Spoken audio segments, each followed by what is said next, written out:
పెట్టుబడిదారీ ఆర్థిక వ్యవస్థలో పెట్టుబడిదారీ సామ్రాజ్యవాద ఆర్థిక వ్యవస్థలో వారు చేసేటువంటి పెద్ద స్లోగన్ ఏంటంటే లిబరలిజం అంటే ఉదారవాదం.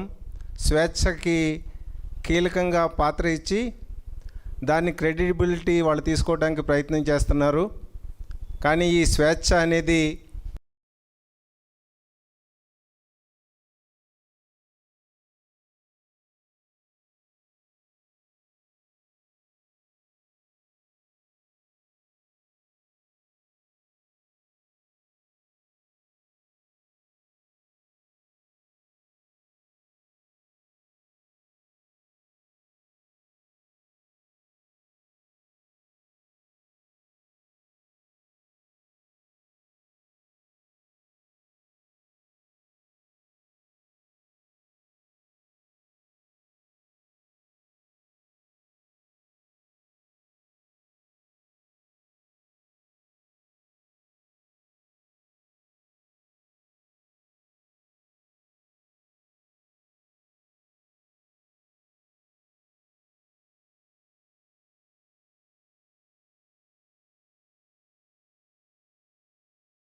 అదేవిధంగా మనకు ఎప్పుడు సహకరిస్తున్నటువంటి అనేక కార్యక్రమాలు చేస్తున్నటువంటి ఎంబీ విజ్ఞాన కేంద్రం కన్వీనర్ గారు అయినటువంటి మురళి గారిని వేదిక మీద రావాల్సిందిగా కోరుచున్నాను. పి మురళీకృష్ణ గారు.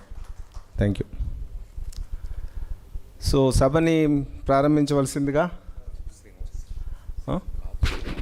ఎన్షూల్యం సారీ మంచి పుస్తకం నుంచి కాపు శ్రీనివాస్ గారు ప్లీజ్. నిజంగా చాలా మంచి కార్యక్రమాలు చేస్తున్నారు గుంటూరులో. ప్రతి నెల క్రమం తప్పకుండా ఐ థింక్ ఆంధ్రప్రదేశ్లో మంచిగా పుస్తకాలు మంచి పుస్తకాలను పరిచయం చేయడంలో రెగ్యులర్గా చేస్తున్నారు. ప్రొద్దుటి నుండి సాయంత్రం వరకు కూడా సెషన్లు కండక్ట్ చేస్తున్నారు. మనం ఈ మధ్య కూడా మన గద్దె లింగయ్య గారి లైబ్రరీ పేరున సోషల్ సైన్స్ ట్రస్ట్ కూడా ఇట్లాంటి బుక్స్ పరిచయాలు చేయడానికి సన్నాహాలు చేస్తున్నారు కూడా. ఇప్పటికే రెగ్యులర్గా బుక్స్ చేస్తున్నారు. మనం ఇంకా ఆ దిశగా ముందుకెళ్లాల్సిన అవసరం ఉంది. So now I will hand over to you sir Anjay గారు. Thank you.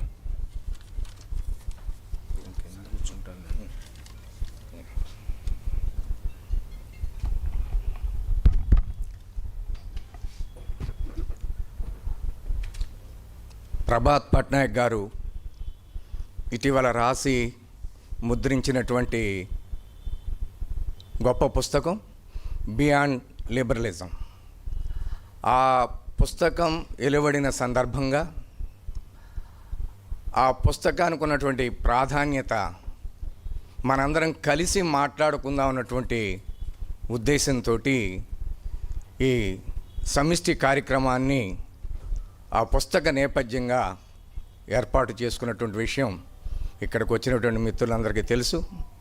ఈ కార్యక్రమంలో ఈ 4 సంస్థల ఆహ్వానాన్ని మన్నించి విచ్చేసినటువంటి మీ అందరికీ ముందుగా ధన్యవాదాలు తెలియజేసుకుంటూ, ఈ పుస్తక నేపథ్యం దాని మీద అంజిరెడ్డి గారు మాట్లాడడం, ఆ తర్వాత ప్రభాత్ పట్నాయక్ గారు ఈ పుస్తక నేపథ్యంగాను అలానే గత 5-6 దశాబ్దాలుగా వారు సాగిస్తూ ఉన్నటువంటి పరిశోధన నేపథ్యంలోనూ వారి అభిప్రాయాల్ని మనతోటి పంచుకోబోతున్నారు.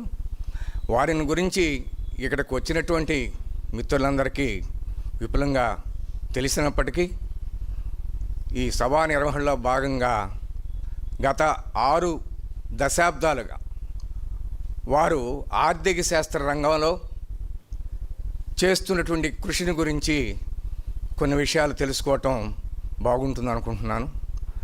వారు ప్రజా మేధావే కాదు, ఆర్థిక శాస్త్రంలో మార్క్సిస్టు దృష్టికోణం నుండి భారతదేశ ఆర్థిక వ్యవస్థను గురించి, ప్రపంచ ఆర్థిక వ్యవస్థను గురించి గత 6 శతాబ్దాలుగా విస్తృతమైనటువంటి పరిశోధన చేసి ప్రచురిస్తూ వారి అభిప్రాయాలను పంచుకోవటమే కాకుండా ప్రజా సమస్యల మీద ఒక ప్రజా మేధావిగా తన గణాన్ని విప్పడం అనేటువంటిది కూడా మనందరికీ తెలుసు.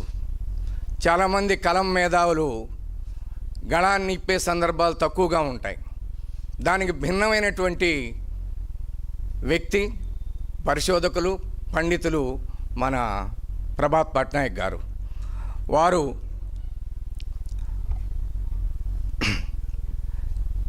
సోషలిస్టు ప్రత్యామ్నాయం, మార్క్సియన్ సోషలిజం ప్రత్యామ్నాయం కొరకు తన కళాన్ని గణాన్ని అంకితం చేసినటువంటి వారు.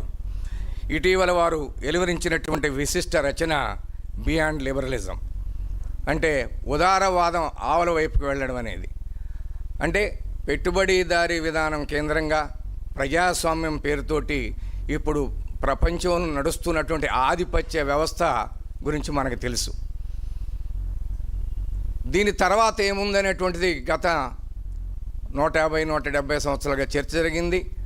ఆ చర్చ నేపథ్యంగా అక్టోబర్ విప్లవం, ఆ తర్వాత ఇతర దేశాల్లో సోషలిజం రావటము, ఆ వ్యవస్థలు 90ల్లో పతనం కావటం, ఇదంతా మనకు తెలుసు. కానీ ఆ కారణంగా పెట్టుబడిదారీ వ్యవస్థే సామాజిక పరిణామంలో అత్యున్నత దశని, సోషలిజం లేక మార్క్సిజం చెప్పేటువంటి నూతన చరిత్ర, అంటే పెట్టుబడిదారీ విధానానికి ఆవలగా మార్క్సిజం లేక సోషలిజం నూతన చరిత్రను ఆవిష్కరించబోతుంది, నూతన మానవుడిని ఆవిష్కరించబోతుంది అనేటువంటి వాళ్ళ భావాలకి ఆచరణ రీత్యా కాలం చెల్లిందనేటువంటి విషయాన్ని ఈ సోషలిస్ట్ దేశాల పతనం సూచించిందని చెబుతూ, చరిత్ర అంతమైందని, పెట్టుబడిదారీ విధానం ప్రత్యామ్నాయం లేదని, ఇలాంటి మాటలు చాలా విన్నాం గత 4 దశాబ్దాలుగా. సో ఈ నేపథ్యంలో చూసినప్పుడు ఈ 4 దశాబ్దాలుగా సాగుతున్న పరిణామాలను చూసినప్పుడు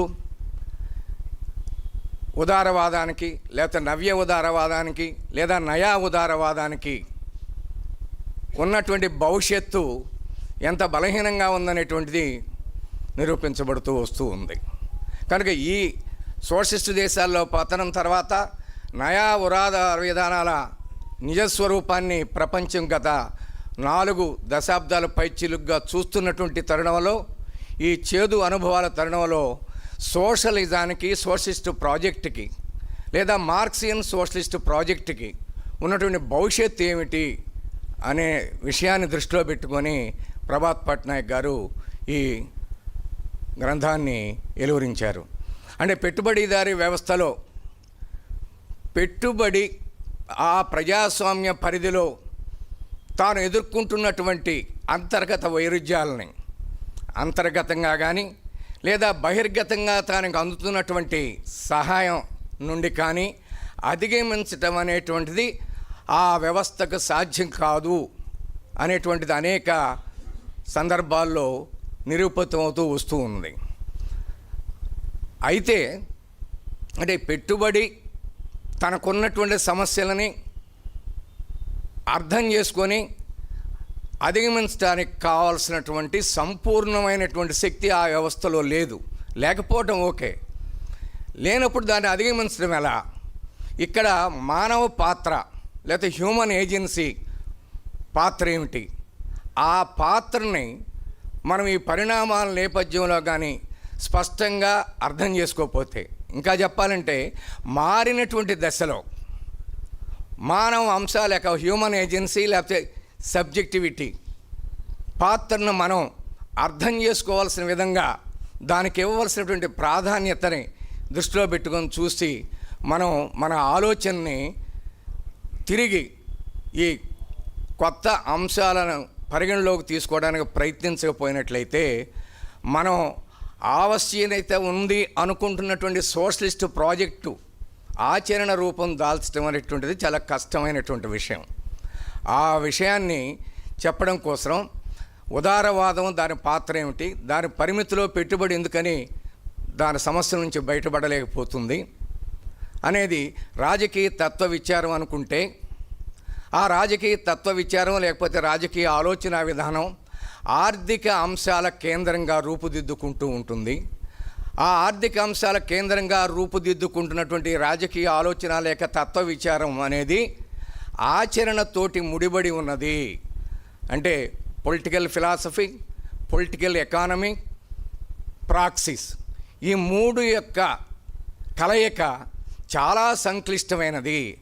ఆ సంక్లిష్టతను అర్థం చేసుకోవడం ద్వారా, పెట్టుబడి తన పరిమితుల నుంచి బయటపడలేనటువంటి స్థితిని అర్థం చేసుకోవడం ద్వారా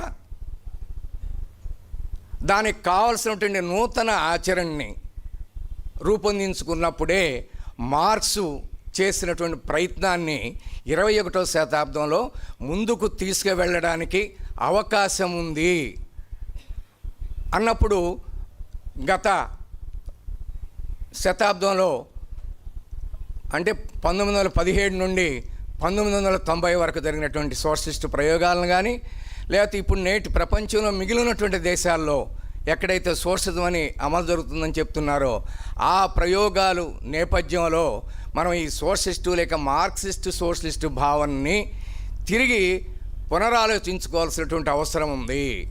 ఆ విషయాన్ని ప్రభాత్ పట్నాయక్ గారు తను రాసినటువంటి పుస్తకంలో మొదటి వాక్యంలో చెప్పారు.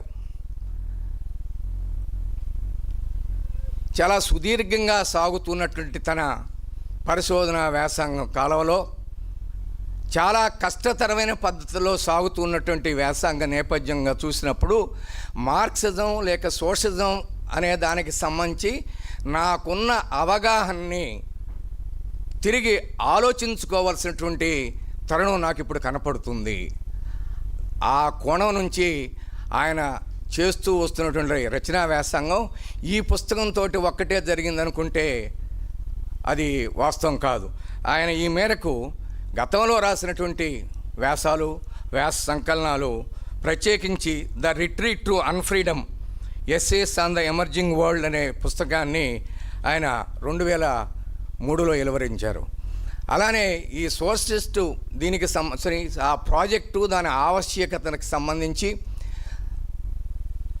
ఉన్నటువంటి సమస్యల మీద ఆయన గత 3 దశాబ్దాలుగా రాసినటువంటి వ్యాసాలు 2010లో రీఇన్వెంటింగ్ సోషలిజం అనే పేరుతోటి వచ్చాయి. సో ఆ 2 పుస్తకాలు ప్రత్యేకించి మొదటి పుస్తకంలో ఒక 2 అధ్యాయాలు, రెండవ పుస్తకంలో చివర ఉన్నటువంటి 3 అధ్యాయాల నేపథ్యంలో తీసుకొని చూసినప్పుడు ఈరోజు మనం గోష్ఠి ఏ పుస్తకం కేంద్రంగా ఏర్పాటు చేసుకున్నామో ఆ పుస్తకానికి ఉన్నటువంటి ప్రాధాన్యత మనకి అర్థమవుతుంది. దీంట్లో ఆయన సైద్ధాంతికంగా మనం ఇందాక అనుకున్నట్లు రాజకీయ తత్వ విచారానికి ఆర్థిక శాస్త్రానికి ఉన్న సంబంధం, తత్వ విచారానికి ఆర్థిక శాస్త్రంతో సంబంధం లేకుండా ఉండదు. ఆ మేరకు ఆలోచించి ఆర్థిక వ్యవస్థ దాని తాలూకు పరిమితులు ఏమిటి, సమకాలీన పరిస్థితులు అనేటువంటి విషయాన్ని మీరు దాని నుంచి ముందుకు వెళ్ళాలనుకున్నప్పుడు జరిగే విషయం ఏంటంటే రాజకీయ కార్యాచరణ. అందుకని political theory, political economy, praxis లేదా ఆచరణ లేదా ప్రాక్టీస్, ఈ మూడింటి కలయికగా మనం 21వ శతాబ్దంలో మార్క్సియన్ సోషలిస్ట్ ప్రాజెక్టుకు ఉన్నటువంటి పరిధిని విస్తృతం చేసుకొని గతంలో ఉన్నటువంటి పరిమితులను అధిగమించి ముందుకు వెళ్ళగలిగినట్లయితే సమకాలీన ప్రపంచంలో పెట్టుబడిదారీ వ్యవస్థే చివరి వ్యవస్థ, చివరి ఆర్థిక వ్యవస్థ దానికి మించి, దాని పరిధిలో ఉన్న ప్రజాస్వామ్యానికి మించి, అక్కడ వ్యక్తికి లభించే స్వేచ్ఛకి మించి మానవుడికి ఇంకేమి ఉండదనుకునేటువంటి పరిస్థితి నుంచి మనం ముందుకు వెళ్ళి మానవ స్వేచ్ఛ కేంద్రంగా, ఉత్పత్తి ప్రధానం అనుకునే దాని స్థానే మానవ స్వేచ్ఛని మనం నిర్మించబోయే నూతన వ్యవస్థకి ఒక షరతుగా చేసుకోగలిగినట్లయితే 21వ శతాబ్దంలో సోషలిజానికి మరింత భవిష్యత్తు ఉంది అని చెప్పడానికి ఆయన చేసినటువంటి రచనా వ్యాసంగం ఫలితమే ఈ పుస్తకం. నాకేమనిపిస్తుందంటే ఇది ఆయనకి సంబంధించినంత వరకు ఆయన మేధో ఆత్మకథలాగా అనిపిస్తూ ఉంది. ఆ మేధో ఆత్మకథలాగా అంటే ఇంతకుముందు ఆయన చాలా పుస్తకాలు రాశారు, శతాధిక వ్యాసాలు రాశారు. కానీ ఇది ఆయన మేధో పరిణామాన్ని సూచించడమే కాకుండా ఆయన భవిష్యత్తు పట్ల, సోషలిజం పట్ల ఆయనకున్నటువంటి శాస్త్రీయ దృష్టిని సూచించడమే కాకుండా యావత్ సమాజానికి పెట్టుబడిదారీ వ్యవస్థను అధిగమించడం ద్వారా వెళ్ళబోయే నూతన సమాజానికి ఉన్నటువంటి అవకాశాలు, మనందరం కూడా ఒక ఆశావాహ దృక్పథాన్ని ఏర్పరచుకోవడానికి కావాల్సినటువంటి మద్దతుని మనకు అందిస్తున్నటువంటి ఆయన మేధో ఆత్మ కథనంలా నాకు ఈ పుస్తకం కనిపిస్తుంది. చివరిగా రెండు అంశాలు నాకు ఇదే దిశగా పట్నాయక్ గారు ఈ పుస్తకంలో చేసినటువంటి ఆలోచన దిశగానే 2017లో టోనీ స్మిత్ అనేటువంటి అతను బియాండ్ లిబరల్ ఇగాలిటేరియనిజం అనేటువంటి పుస్తకాన్ని రాశారు. దాదాపు ఇలాంటి ఇతివృత్తంతో రాశారు. ఉదారవాదం ఎంత సమానత్వాన్ని ప్రతిపాదించినప్పటికీ, అంటే ఉదారవాదంలో అనేక పాయలు ఉన్నాయి, దాంట్లో ఇగాలిటేరియనిజం లేక సమానత్వాన్ని ప్రతిపాదించే ఒక ఉదారవాద పాయ లేక శాఖ కూడా ఉంది. దానిని ప్రమాణంగా తీసుకున్నా కూడా దాని పరిధిలో కూడా పెట్టుబడి తనకున్నటువంటి పరిధులను అధిగమించి భవిష్యత్తు సమాజాన్ని నూతన ఆవిష్కరణకు కావాల్సిన పరిస్థితులు అది సృష్టించలేదనేటువంటి విషయాన్ని చాలా విపులంగా చెప్పారు. అలానే ఆయన ఈ సంవత్సరంలో, అది 2017లో రాసిన పుస్తకం, ఈ సంవత్సరంలో ఆయన మరొక పుస్తకం రాశారు కొత్తగా, a socialism for 21st century towards full and free development of every individual. అంటే 21వ శతాబ్దంలో నిర్మించేటువంటి సోషలిజానికి ఏది ప్రామాణికం అంటే ప్రతి మనిషి సంపూర్ణ స్వేచ్ఛ, ప్రతి మనిషి సంపూర్ణ అభివృద్ధి అనేటువంటిది మనం నిర్మించుకోబోయేటువంటి సోషలిజానికి గీటురాయి కావాలి, ప్రమాణం కావాలి. ఇది మార్క్స్ పెట్టుబడిలోనూ కమ్యూనిస్ట్ ప్రణాళికలోనూ చెప్పాడు. కమ్యూనిజం అంటే free association of free individuals, స్వేచ్ఛా జీవుల స్వేచ్ఛా సమాగమంగా కమ్యూనిజం ఉండాలి అనేటువంటిది.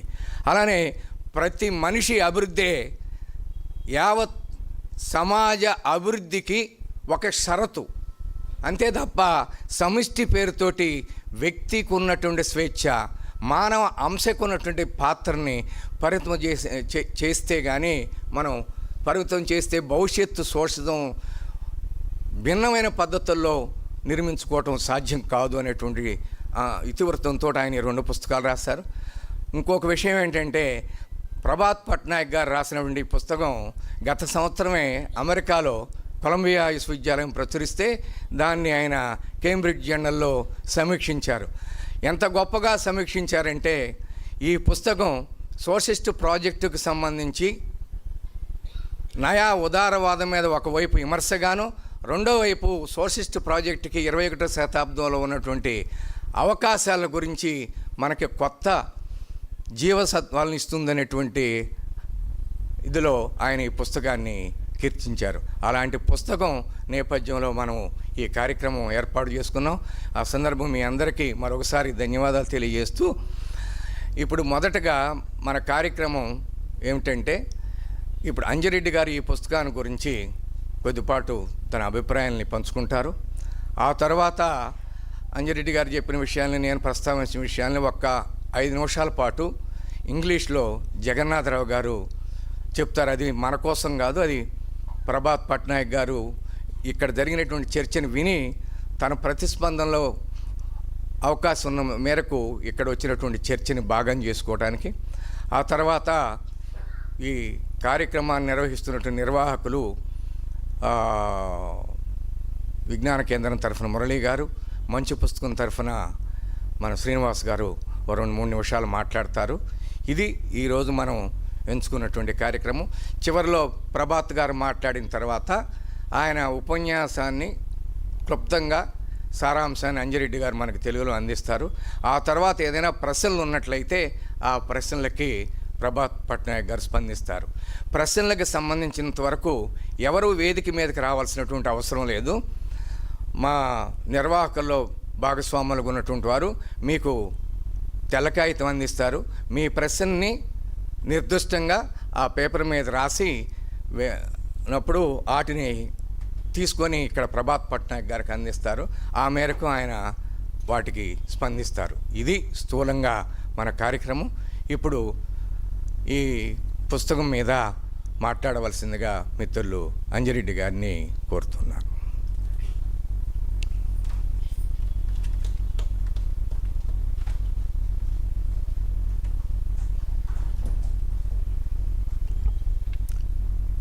సభాధ్యక్షులు మిత్రులు అంజయ్ గారు, ఈనాటి పుస్తక రచయిత, గొప్ప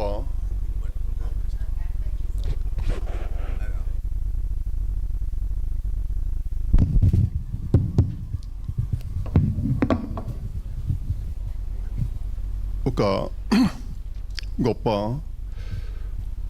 ప్రజామేధావిగా అంతర్జాతీయ స్థాయిలో గుర్తించబడినటువంటి ప్రభాత్ పట్నాయక్ గారు, అలానే మిత్రులు మురళీకృష్ణ గారు, శ్రీనివాస్ గారు, విజయవాడ పౌరులారా, సో ఈ పుస్తకాన్ని వాస్తవానికి పరిచయం చేయటం కంటే దాని యొక్క నేపథ్యాన్ని ఒకసారి మీతో ఒక రకంగా పంచుకోవటానికి కోసమే నేను ఇక్కడికి వచ్చాను. కారణం ఏమిటంటే పుస్తక రచయిత మన మధ్య ఉన్నారు కాబట్టి ఆ పుస్తక సారాంశాన్ని, ఉద్దేశాన్ని తానే వివరిస్తాడు కాబట్టి నా యొక్క పాత్ర చాలా పరిమితమైనది. ఈ పుస్తకం యొక్క శీర్షిక బియాండ్ లిబరలిజం అనే పేరుతో ఇంగ్లీష్లో రాయబడింది. మనకి తెలుగులో ఉదారవాద ఆవల అనే పేరుతో అనువదించడం జరుగుతూ ఉంది. వ్యక్తిగతంగానైతే ఇంగ్లీషు భాషలో లిబరలిజం అనేటువంటి భావనకి నా దృష్టిలో ఉదారవాదం అనేటువంటి అనువాదం సరైనది కాదనుకుంటున్నాను. తెలుగులో ఉదారత అంటే సహనశీలత లేదా దాతృత్వం అనే అర్థం గోచరిస్తుంది, కానీ వాస్తవానికి ఇంగ్లీషు భాషలో లిబరలిజం అంటే అది ప్రధానంగా వ్యక్తివాదం అనే అర్థంలో వ్యక్తం అవుతూ ఉంటుంది. అందువల్ల ఎక్కడో ఈ తెలుగు భాషలో ఉదారవాదం అనే శబ్దం గత శతాబ్ద కాలంగా స్థిరపడినప్పటికీ బహుశా అది సరైన తెలుగు అనువాదం కాదేమో అనేది నాకున్నటువంటి ప్రగాఢమైనటువంటి భావన. సరే, ఇవాళ మనకి దాని గురించి పక్కన పెట్టి ఈ ఉదారవాదం లేదా వ్యక్తివాద భావన యొక్క తాత్విక మూలాలు ఏమిటి అనే ప్రశ్నకి సమాధానం ఏమిటంటే 16వ శతాబ్దం నుండి ఐరోపాలో నూతనంగా ఆవిర్భవిస్తున్నటువంటి పెట్టుబడిదారీ ఆర్థిక వ్యవస్థ నిర్మాణాన్ని ఆర్థిక శాస్త్ర సిద్ధాంత ప్రాతిపదికగాను, అదే సమయంలో రాజనీతి శాస్త్ర ప్రాతిపదికగాను వివరించే సిద్ధాంతంగా ఇది ప్రాచుర్యంలోకి రావటం జరిగింది. అంటే గత 4 శతాబ్దాల కాలంగా ఐరోపాలో ప్రారంభమైనటువంటి ఈ పెట్టుబడిదారీ ఆర్థిక వ్యవస్థ అనేది ఇవాళ ఒక విశ్వజనీన వ్యవస్థగా ప్రపంచవ్యాప్తంగా అది ఏర్పడి కొనసాగుతూ ఉంది. అయితే ఈ ఆర్థిక వ్యవస్థని వివరించేటువంటి సిద్ధాంతంగా ఈ ఉదారవాదం లేదా ఈ వ్యక్తివాదం అనేటువంటి సిద్ధాంతం ప్రాచుర్యంలో కొనసాగుతున్నప్పుడు పట్నాయక్ లేవనెత్తినటువంటి ఒక మౌలిక ప్రశ్న ఏమిటంటే ఈ ఉదారవాదం అనేది ఇది సిద్ధాంతమా లేదా భావజాలమా? ఈ ప్రశ్నని చాలా స్పష్టంగా ఈ పుస్తకంలో లేవనెత్తాడు. అంటే సిద్ధాంతం అయితే ఒక ప్రక్రియని విశ్లేషణాత్మకంగా వివరించడంలో సఫలమవుతుంది. భావజాలం అయితే ఒక వ్యవస్థను యథాతథంగా కాకుండా దానిని ఆదర్శీకరించటం ద్వారానో లేదా మార్మీకరించటం ద్వారానో అవాస్తవికతని వాస్తవికతగా చెప్పి ఒప్పించడానికి ప్రయత్నించేటువంటి దానిని మనం భావజాలంగా భావిస్తాం. సో అయినప్పుడు మనం ఇక్కడ పట్నాయక్ లేవనెత్తుతున్న ప్రశ్న ఏమిటంటే ఈ లిబరలిజం అనేది is it a theory or is it an ideology? So అది ఇక్కడ ఆయన వేసినటువంటి ఒక మౌలికమైనటువంటి ప్రశ్న. దానికి ఆయన సమాధానం ఏమిటంటే ఇది వాస్తవానికి సిద్ధాంత స్థాయి కంటే ఇది ప్రధానంగా భావజాల స్వభావమే దీనికి ఉందనేది ఆయన ఈ పుస్తకంలో చేసినటువంటి ఒక మౌలిక ప్రతిపాదన. సో అందువల్ల మనం ఈ పుస్తకాన్ని చదివేటప్పుడు శతాబ్దాలుగా మన విద్యాలయాల్లో ప్రపంచవ్యాప్తంగా బోధించబడుతున్నటువంటి దీనిని ఒక సిద్ధాంతంగా మనం భావిస్తున్నాం. అంటే ఇది ఈ పెట్టుబడిదారీ ఆర్థిక వ్యవస్థను యథాతథంగా వివరించే సిద్ధాంతంగా ఈ ఉదారవాదాన్ని భావిస్తూ అది సరైనదే, ఈ వ్యవస్థను స్పష్టంగా సమగ్రంగా అర్థం చేసుకోవటానికి అది మనకి ఒక అవగాహన లేదా విశ్లేషణాత్మకమైనటువంటి భావనల చట్రంగా మనం భావిస్తున్నాం. అది సరైనదా అనే ప్రశ్నను మనలో రేకెత్తించటమే ఈ పుస్తకం యొక్క ఉద్దేశంగా నాకు గోచరిస్తూ ఉంది. రెండవ లక్ష్యం ఏమిటంటే ఇది అంటే ఈ వ్యవస్థ కానీ అంటే పెట్టుబడిదారీ వ్యవస్థ అనేది ఒక చారిత్రక వ్యవస్థగా దీనిని అర్థం చేసుకోవాలా, లేకుంటే ఇది ఒక శాశ్వతమైనటువంటి ఒక ఆదర్శ వ్యవస్థగా మానవ పరిణామంలో ఇది ఒక ఉత్కృష్టమైనది, అంటే ఇంతకంటే ఆదర్శప్రాయమైనటువంటి ఒక వ్యవస్థని మానవ మేధస్సు సృష్టించగలదా అనే ప్రశ్నని ఉదారవాదం అనేక శతాబ్దాలుగా వేస్తూ ఉంది. దానిని ఒక 40 సంవత్సరాల క్రితం ఫ్రాన్సిస్ ఫుకుయామా అనేటువంటి ఒక అమెరికన్ రాజనీతి శాస్త్రవేత్త ఎండ్ ఆఫ్ హిస్టరీ అనే పేరుతో రాసినటువంటి పుస్తకంలో చేసిన ప్రతిపాదన ఏమిటంటే పెట్టుబడిదారీ వ్యవస్థే మానవ పరిణామంలో అత్యున్నత దశ, ఇంతకంటే ఉత్కృష్టమైన ఇంతకంటే ఆదర్శప్రాయమైనటువంటి వ్యవస్థని ఇక మానవ మేధస్సు ఊహించజాలదు, సృష్టించజాలదు అనేటువంటి ఒక సైద్ధాంతిక ప్రతిపాదనని తాత్విక స్థాయిలో చేయటం జరిగింది. దీనిని అటు ఇటుగా అనేక మంది ఈ ఉదారవాద సిద్ధాంతవేత్తలు గత 4 శతాబ్దాలుగా ఈ వ్యవస్థని విశ్లేషించటం లేదా ఆదర్శీకరించటం చేస్తూ ఉన్నారు. సో ప్రభాత్ పట్నాయక్ పుస్తకంలో చేస్తున్నటువంటి మరో ముఖ్యమైన ప్రతిపాదన ఏమిటంటే ఇది ఒక చారిత్రకంగా ఏర్పడినటువంటి వ్యవస్థ, ఇది పరిణామం చెందుతున్న వ్యవస్థ.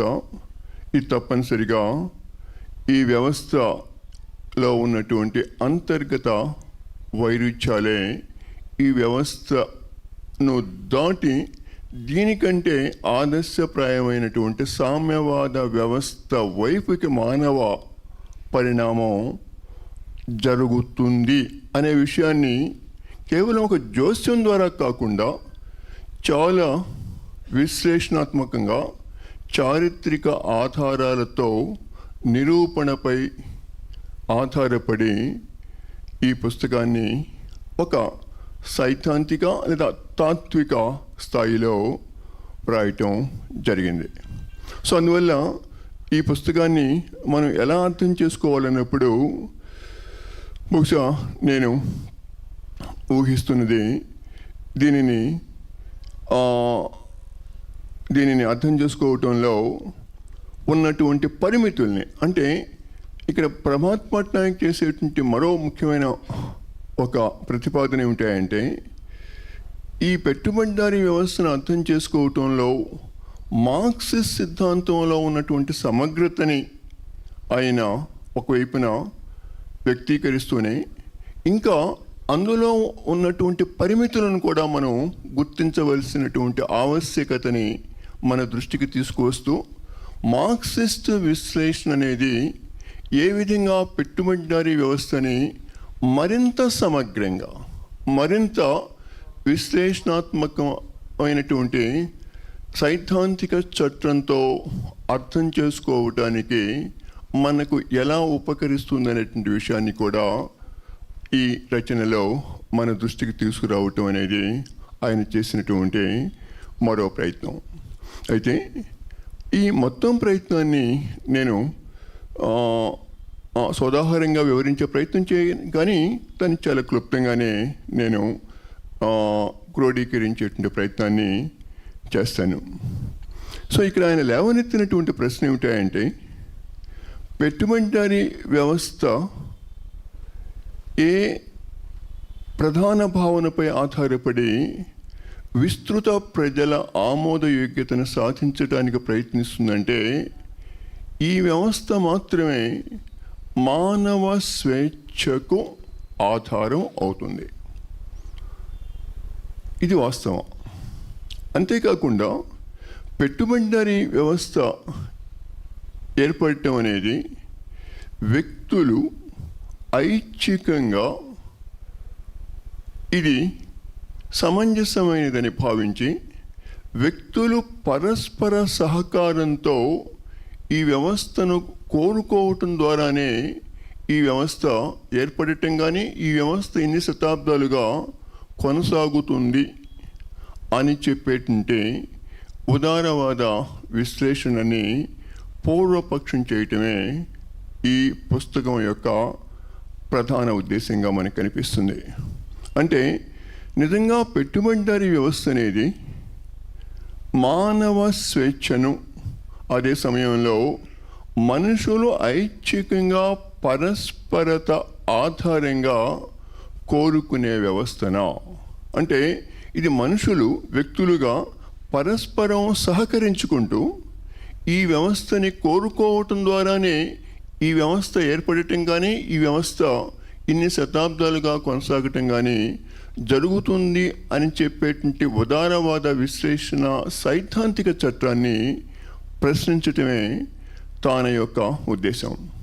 సో అయినప్పుడు ఈ ఉదారవాదం అనేది వ్యక్తి స్వేచ్ఛను ఎలా నిర్వచిస్తుంది, ఈ వ్యక్తి స్వేచ్ఛను నిర్వచించే ఇది ఏ మేరకు సమగ్రమైనది. సో ఉదారవాదం ప్రధానంగా వ్యక్తి స్వేచ్ఛని ఒక వ్యక్తి యొక్క ఇచ్ఛపై ఇతరుల జోక్యం అది ఇతర వ్యక్తులు కావచ్చు, సమూహాలు కావచ్చు, ఈవెన్ రాజ్యం కావచ్చు. అంటే ఒక వ్యక్తి యొక్క ఇచ్ఛపై బాహ్య జోక్యం లేనట్లయితే ఆ వ్యక్తి తన ఇచ్ఛను ఆచరణ సాధ్యం చేయగలడు. అంటే ఉదారవాదం చెప్పేటువంటి ఈ స్వేచ్ఛకు సంబంధించిన నిర్వచనంలో ఉండేటువంటి పరిమితి ఏమిటి అనే ప్రశ్న వేసి దానికి ప్రత్యామ్నాయంగా ప్రమాద్ పట్నాయక్ స్వేచ్ఛకు ఇచ్చేటువంటి నిర్వచనాన్ని ఆయన ఏ విధంగా ఒక ప్రామాణిక ఒక నిర్వచనంగా చెప్పేటువంటి భావనను కూడా మనం చూస్తే ఆ తర్వాత ఆయన విశ్లేషణని మనం కొంచెం అర్థం చేసుకునే ప్రయత్నం చేద్దాం. సో ప్రమాద్ పట్నాయక్ దృష్టిలో స్వేచ్ఛ అంటే కేవలం బాహ్య జోక్యం లేకుండటం మాత్రమే కాదు, వ్యక్తి తన ఇచ్ఛను ఆచరించగలిగినటువంటి సామర్థ్యాన్ని కలిగి ఉండటం. అంటే వ్యక్తి తన జీవితాన్ని తనకు తానుగా నిర్దేశించుకోగలగటం. అంటే వ్యక్తి తన స్వీయ చైతన్యంతో తన జీవితాన్ని తాను నిర్దేశించుకోగలగటం. అదే సమయంలో ఈ వ్యక్తి స్వేచ్ఛ అనేది కేవలం వ్యక్తిగతమైనది కాదు, స్వేచ్ఛ అనేది ఎప్పుడు కూడా సామూహికమైనదే. అంటే స్వేచ్ఛని కేవలం వ్యక్తిగత అంశంగా చూడటం సరైనది కాదు. స్వేచ్ఛ అనేది అది ఒక మేరకు వ్యక్తిగతమైనది, అదే సమయంలో స్వేచ్ఛ అనేది ఒక సామూహిక పరమైనది. సో కాబట్టి మనం స్వేచ్ఛని మానవ సంబంధాల చట్టంలో భాగంగా గుర్తించి తద్వారా మొత్తం మానవాళి తన సమిష్టి ఇచ్ఛని తమకు తాముగా తమ స్వీయ చైతన్యంతో నిర్దేశించుకోగలిగిన రీతిలో వ్యక్తం కాగలిగటమే మానవ స్వేచ్ఛ. అంటే అలాంటి మానవ స్వేచ్ఛ పెట్టుబడిదారీ ఆర్థిక వ్యవస్థ నిర్మాణ చట్టంలో ఆచరణ సాధ్యమా అనే ప్రశ్న వేసి అది ఏ విధంగా సాధ్యం కాదు అని చెప్పటమే ఈ మొత్తం పుస్తక సారాంశం. సో ప్రమాద్ పట్నాయక్ దీనికి ఎలా సాధ్యం కాదనే విషయాన్ని చెప్పడానికి ప్రయత్నం చేశాడంటే, పెట్టుబడిదారీ వ్యవస్థ అనేది 2 ప్రధాన లక్షణాలని అది కలిగి ఉంటుంది. ఒకటి, పెట్టుబడిదారీ వ్యవస్థ అనేది ఒక సార్వజనీన స్థాయిలో సరుకుని ఉత్పత్తి చేసి దానిని విక్రయించటం ద్వారా దాని మనుగడ ఆధారపడుతుంది. అంటే పెట్టుబడిదారీ వ్యవస్థ యొక్క మౌలిక లక్షణం సరుకుని ఉత్పత్తి చేయటం మాత్రమే కాదు, దానిని విక్రయించటం ద్వారా లాభాన్ని గడించేటువంటి ఒకానొక ఆర్థిక వ్యవస్థే పెట్టుబడిదారీ వ్యవస్థ.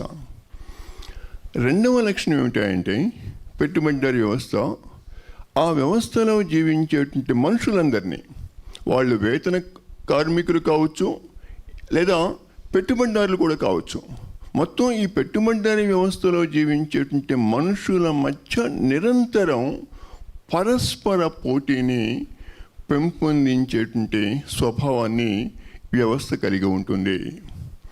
సో అయినప్పుడు పెట్టుబడిదారీ ఆర్థిక వ్యవస్థ నిరంతరం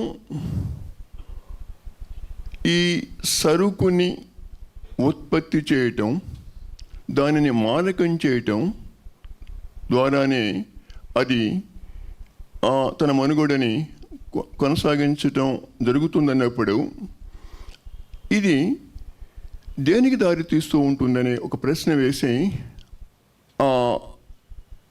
ప్రమాద్ పట్నాయక్ సమాధానం ఏమిటంటే, ఈ పెట్టుబడిదారీ వ్యవస్థ ఉన్నటువంటి ఈ 2 లక్షణాలు మొత్తం మానవ సామాజిక సంబంధాలన్నిటినీ సరుకుగా మార్చటం ద్వారా మాత్రమే తన మనుగడను కొనసాగించే ఈ వ్యవస్థ, అదే సమయంలో నిరంతరం మనుషుల మధ్య పోటీని పెంపొందించడం ద్వారా మాత్రమే కొనసాగేటువంటి వ్యవస్థ, ఇది సార్వజనీన పరాయీకరణకి దారితీస్తుంది. అంటే మొత్తం మానవాళి ఆ వ్యవస్థలో జీవించేటువంటి ప్రతి మనిషి కూడా ఏదో ఒక స్థాయిలో పరాయీకరణ జీవితానికి గురి కాంపజేసేటువంటి వ్యవస్థనే పెట్టుబడిదారీ వ్యవస్థ. అంటే పెట్టుబడిదారీ వ్యవస్థ ఒక సార్వజనీన పరాయీకరణకి కారణమయ్యేటువంటి వ్యవస్థ. స్వేచ్ఛాయుత జీవితానికి అది ఏ విధమైనటువంటి ఆధారం కాగలదు అనే ప్రశ్నకి సమాధానం ఏమిటంటే, పెట్టుబడిదారీ వ్యవస్థ అనేది అది అనేక లక్షల కోట్ల మంది వ్యక్తుల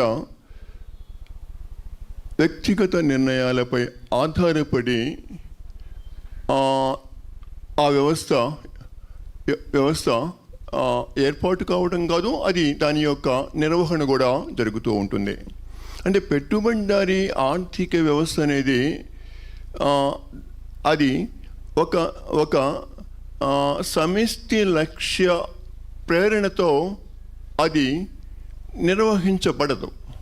సో అనేక మంది వ్యక్తులు వ్యక్తిగత స్థాయిలో చేసేటువంటి నిర్ణయాల ఫలితంగా ఆ వ్యవస్థ సమిష్టి శ్రేయస్సుని అప్రయత్నంగా సాధిస్తుందనేది ఆ వ్యవస్థను సమర్థించేటువంటి మేధావులు చేసేటువంటి మౌలిక ప్రతిపాదన.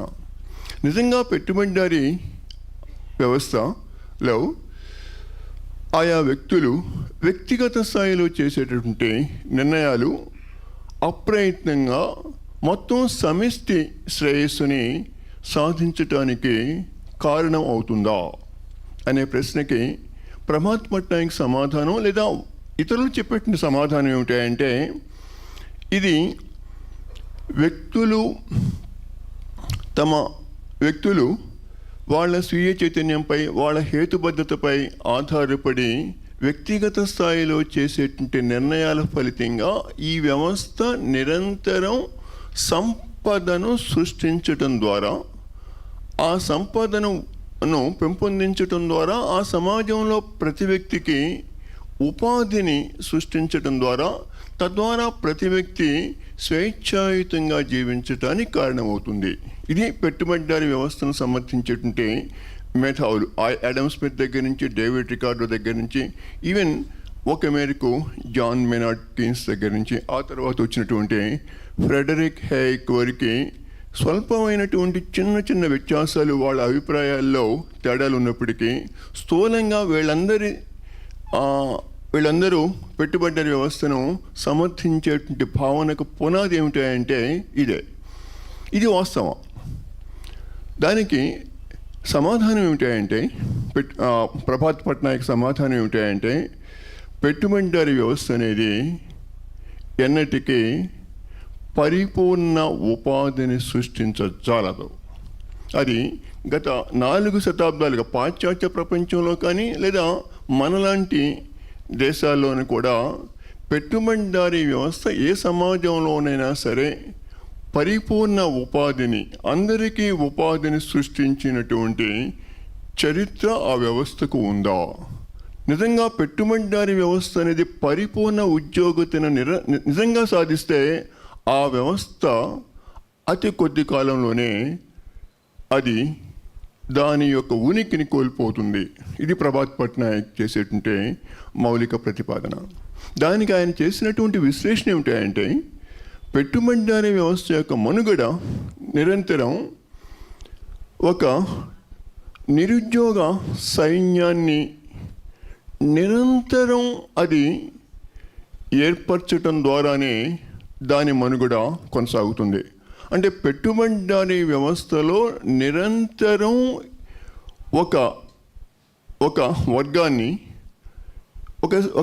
వర్గాన్ని నిరంతరం శాశ్వతమైన నిరుద్యోగ సైన్యంగా అక్కడ ఉంచటం ద్వారా మిగతా శ్రామికులను ఆ వ్యవస్థ నిర్మాణ నియమాలకి లొంగపరచటం ద్వారా, అంటే వాళ్ళు ఆ వ్యవస్థ నిర్మాణ నియమాలను అంగీకరించటానికి కారణం ఏమిటంటే, ఇక్కడ అది ఈ నిరుద్యోగ సైన్యాన్ని అక్కడ సృష్టించటం ద్వారా వాళ్ళు నోరెత్తకుండా, ఒకవేళ నువ్వు కనుక ఆ వ్యవస్థ నిర్మాణ నియమాలను కనుక ప్రశ్నించినట్లయితే నీవు ఉపాధిని కోల్పోతావు. అంటే నీ యొక్క మనుగడ, అంటే నీవు బ్రతకటం వ్యవస్థలో సాధ్యం కాదు. ఎందువల్లంటే నేను ఉద్యోగం నుంచి తొలగించినట్లయితే పెట్టుబడిదారీ వ్యవస్థలో నీవు ఎలా బ్రతుకుతావు? అంటే నీ స్థానంలో అక్కడ నిరంతరం మరొక వ్యక్తి ఉద్యోగం కోసం సిద్ధంగా ఉన్నాడు. అందువల్ల పెట్టుబడిదారీ వ్యవస్థలో అత్యధిక ప్రజానీకం ఆ వ్యవస్థ నిర్మాణ నియమాలను అంగీకరించటం అనేది స్వేచ్ఛగా ఆ నియమాలు సమంజసమని భావించి అంగీకరించటం కాదు, అది గత్యంతరం లేక, అంటే ఆ వ్యవస్థ సృష్టించినటువంటి నియమాలు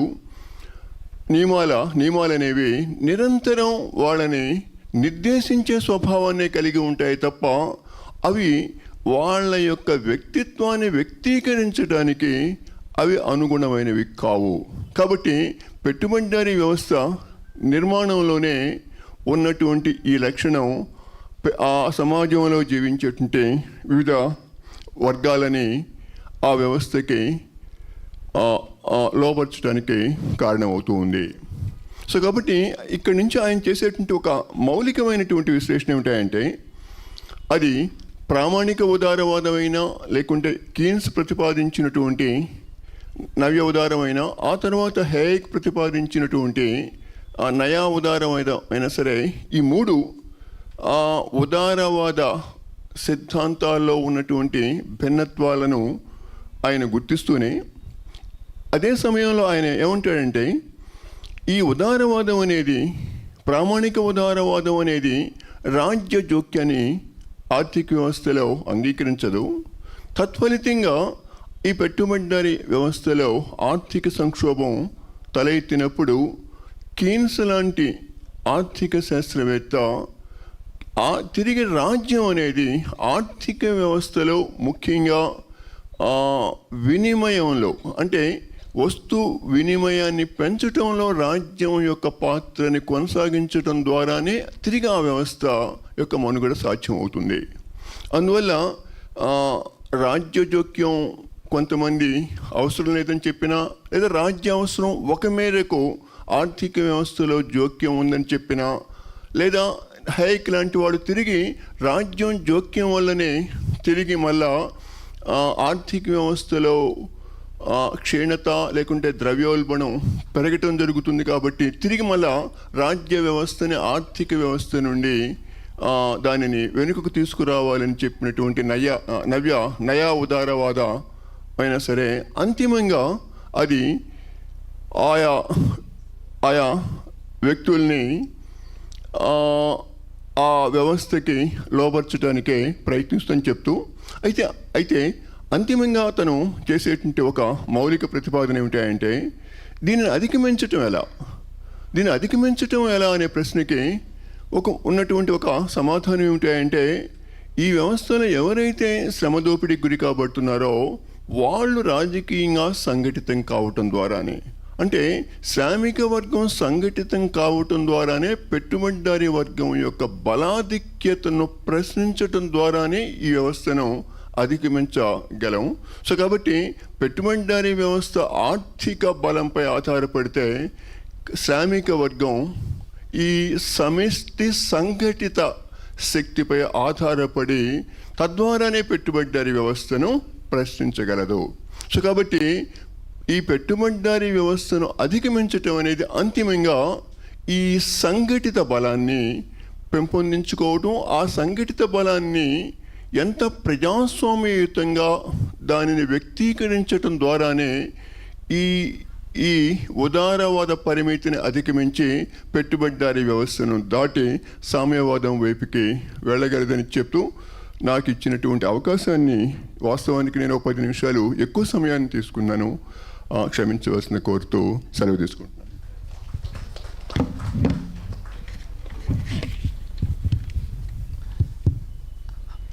పుస్తక నేపథ్యాన్ని మనకి చాలా క్లుప్తంగా, చాలా వివరంగా వివరించినటువంటి అంజిరెడ్డి గారికి ధన్యవాదాలు. ఇప్పుడు ఇప్పుడు ప్రభాత్ పట్నాయక్ గారు మాట్లాడడానికి ముందు ఓ పుస్తక ఆవిష్కరణ సిపిఐఎం ప్రధాన కార్యదర్శిగా పనిచేసి గత సంవత్సరం మరణించినటువంటి కామ్రేడ్ సీతారాం ఏచూరి మీద ఆయన సంస్మరణార్థం వచ్చినటువంటి వ్యాసాలని ఒక సంకలనంగా కొండూరు వీరయ్య గారు న్యూ ఇయర్ పబ్లికేషన్ తరఫున తీసుకొచ్చారు. ఆ సంకలనాన్ని ఆవిష్కరించవలసిందిగా మన అతిథి ప్రభాత్ పట్నాయక్ గారిని కోరుతున్నాను.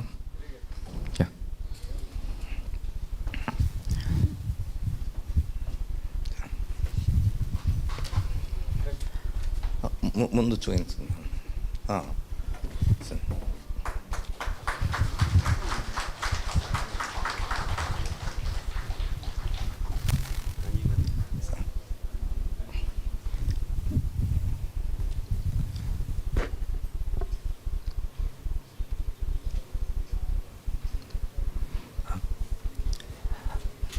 సీతారాం ఏచూరి గారి మీద వచ్చిన సంకలనాన్ని ఆవిష్కరించిన ప్రభాత్ పట్నాయక్ గారికి ధన్యవాదాలు. వారిని మాట్లాడడానికి ముందు జగన్నాథరావు గారిని క్లుప్తంగా ఇప్పటి వరకు జరిగినటువంటి విషయాలని ఇంగ్లీష్లో చెప్పమని కోరుతున్నాను. ఆ తర్వాత ప్రభాత్ పట్నాయక్ గారు మాట్లాడతారు. Sir, professor Prabhat Patnaik ji, Anjay Garu as president of this evening, and Anjay Reddy Garu as expressing his views on your book Beyond Liberalism. They broadly said these things. Anjaya mentioned that this book seems to him, or it gives the feel of it being your intellectual autobiography. He felt like that about your book. And he mentioned the trajectory of your writings on the future of socialism and the crisis in capitalism by mentioning your earlier two books, Rethinking, Retreat to Unfreedom, Retreat from and Reinventing Socialism. And your latest book, Beyond Liberalism, is a continuation of the earlier two books. And he also mentioned another writer, Tony Smith. Two books, Beyond Liberal Egalitarianism and A Socialism for the 21st Century, as those two texts also similar to your effort in Beyond Liberalism. And Anjay Reddy Garu started by saying one small thing about the translation for the word liberalism as Vijayawada in Telugu, which may not be perhaps relevant for our purpose here. And he went on to trace your text. He felt your text went on to trace the philosophical roots of liberalism starting from 16th century. Liberalism as explaining the social and economic and political changes which took place in feudal society towards capitalism from 16th century onwards. Today, capitalism is a world system, and liberalism is perhaps the political theory of capitalism. And he mentioned that you posed a very important question, that whether liberalism is a theory or an ideology. And obviously the ideologues of capitalism claim that liberalism is a sound theory, and it defines and it enables the system to function very well. But you differed on that, and you claimed that liberalism is basically an ideology than a theory. As ideology, it mystifies the capitalist relations and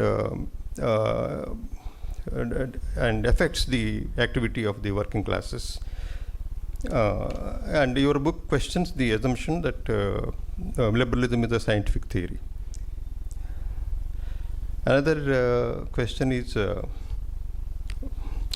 you posed whether capitalism is a historical system or a permanent system. And again, there are from 91 onwards, there are many efforts. And Fukuyama's text, End of History and The Last Man is an example, It claims that capitalism is the last system of human society, beyond which no perfection or no improvements are possible, because the 20th century socialism failed to prove that. It could not achieve that. So capitalism is the final, liberalism is the final thing Fukuyama said. And many people are discussing that issue for the last 40 years. And your opinion is that, in the words of Anjali Reddy Garu, that it is capitalism is a historical system, and its contradictions will lead to its transcendence by socialism.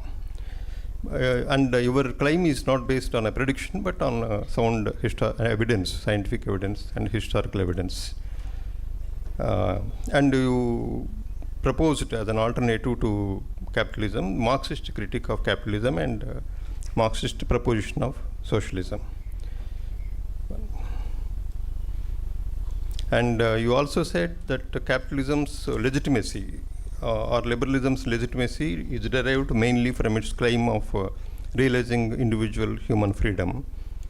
And it also says that capitalism is a voluntary system where people voluntarily enter into relations and make their life. And by this method, they create wealth and they also fulfill themselves. So it is a very positive presentation of the human society in the capitalist era. Then how to look at this? And its definition of freedom, liberalism defines freedom as no external interference into individual's volition and will, an individual being able to work and fulfill all his choices. And you clarified that this is not so, that liberalism doesn't realize freedom, because it functions on two grounds, one as community production and another as competition between, all-round competition in society. These two things put together make the capitalist system volatile and spontaneous. And this leads to, as we can all see, inequalities, crisis, environmental crisis, all those things the capitalism is leading to. So capitalism cannot be a means of human freedom.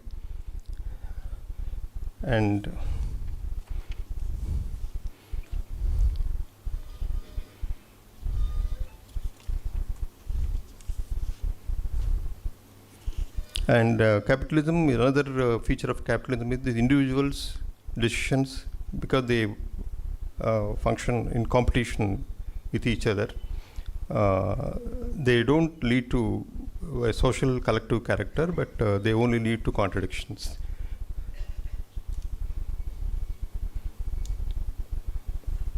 And it also claims to create full employment and create wealth, and you clarified that capitalism can never create full employment. When it tries to create full employment, on the other hand, it creates a reserve army of labor, which helps it to keep down the working class from making movements, but all accepting the capitalist relations as it is, because they are threatened with losing job and their existence. So it is basically a coercive system. And another feature of capitalism is it opposes state intervention. And Adam Smith or Hayek or whoever it is, and Keynes, though he opted for state intervention, he thought that it could be done, but he also argued that it cannot be done. That capitalist state cannot at will intervene into the capitalist system. Now neoliberalism is again reasserting the classical liberalism's position of non-state intervention. So all these things are, neoliberalism is now being questioned, and how to transcend capitalism. And whereas capitalists depend on their economic power, the working class has to mobilize and consolidate itself and fight against it, and that perhaps is the way out to transcend capitalism and achieve Marxian socialism. Thank you, sir.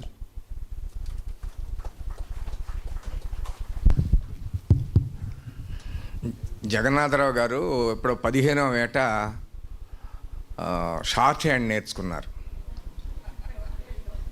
కానీ బహుశా ఆయన ఉద్యోగ జీవితంలో ఎప్పుడూ కూడా అది ఉపయోగించే అవసరం రాలా. ఆయన ఎందుకంటే ఉన్నత పదవుల్లో నాగార్జున విశ్వవిద్యాలయంలో పనిచేసి పదవి విరమణ చేశారు.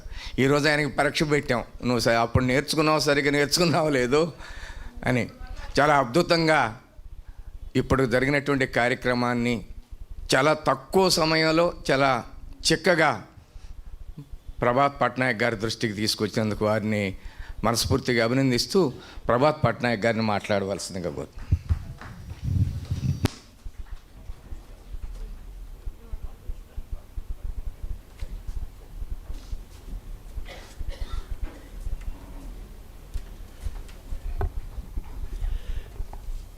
Comrade Chairman, comrades and friends, first of course I'm very grateful that I have been invited to speak to this audience.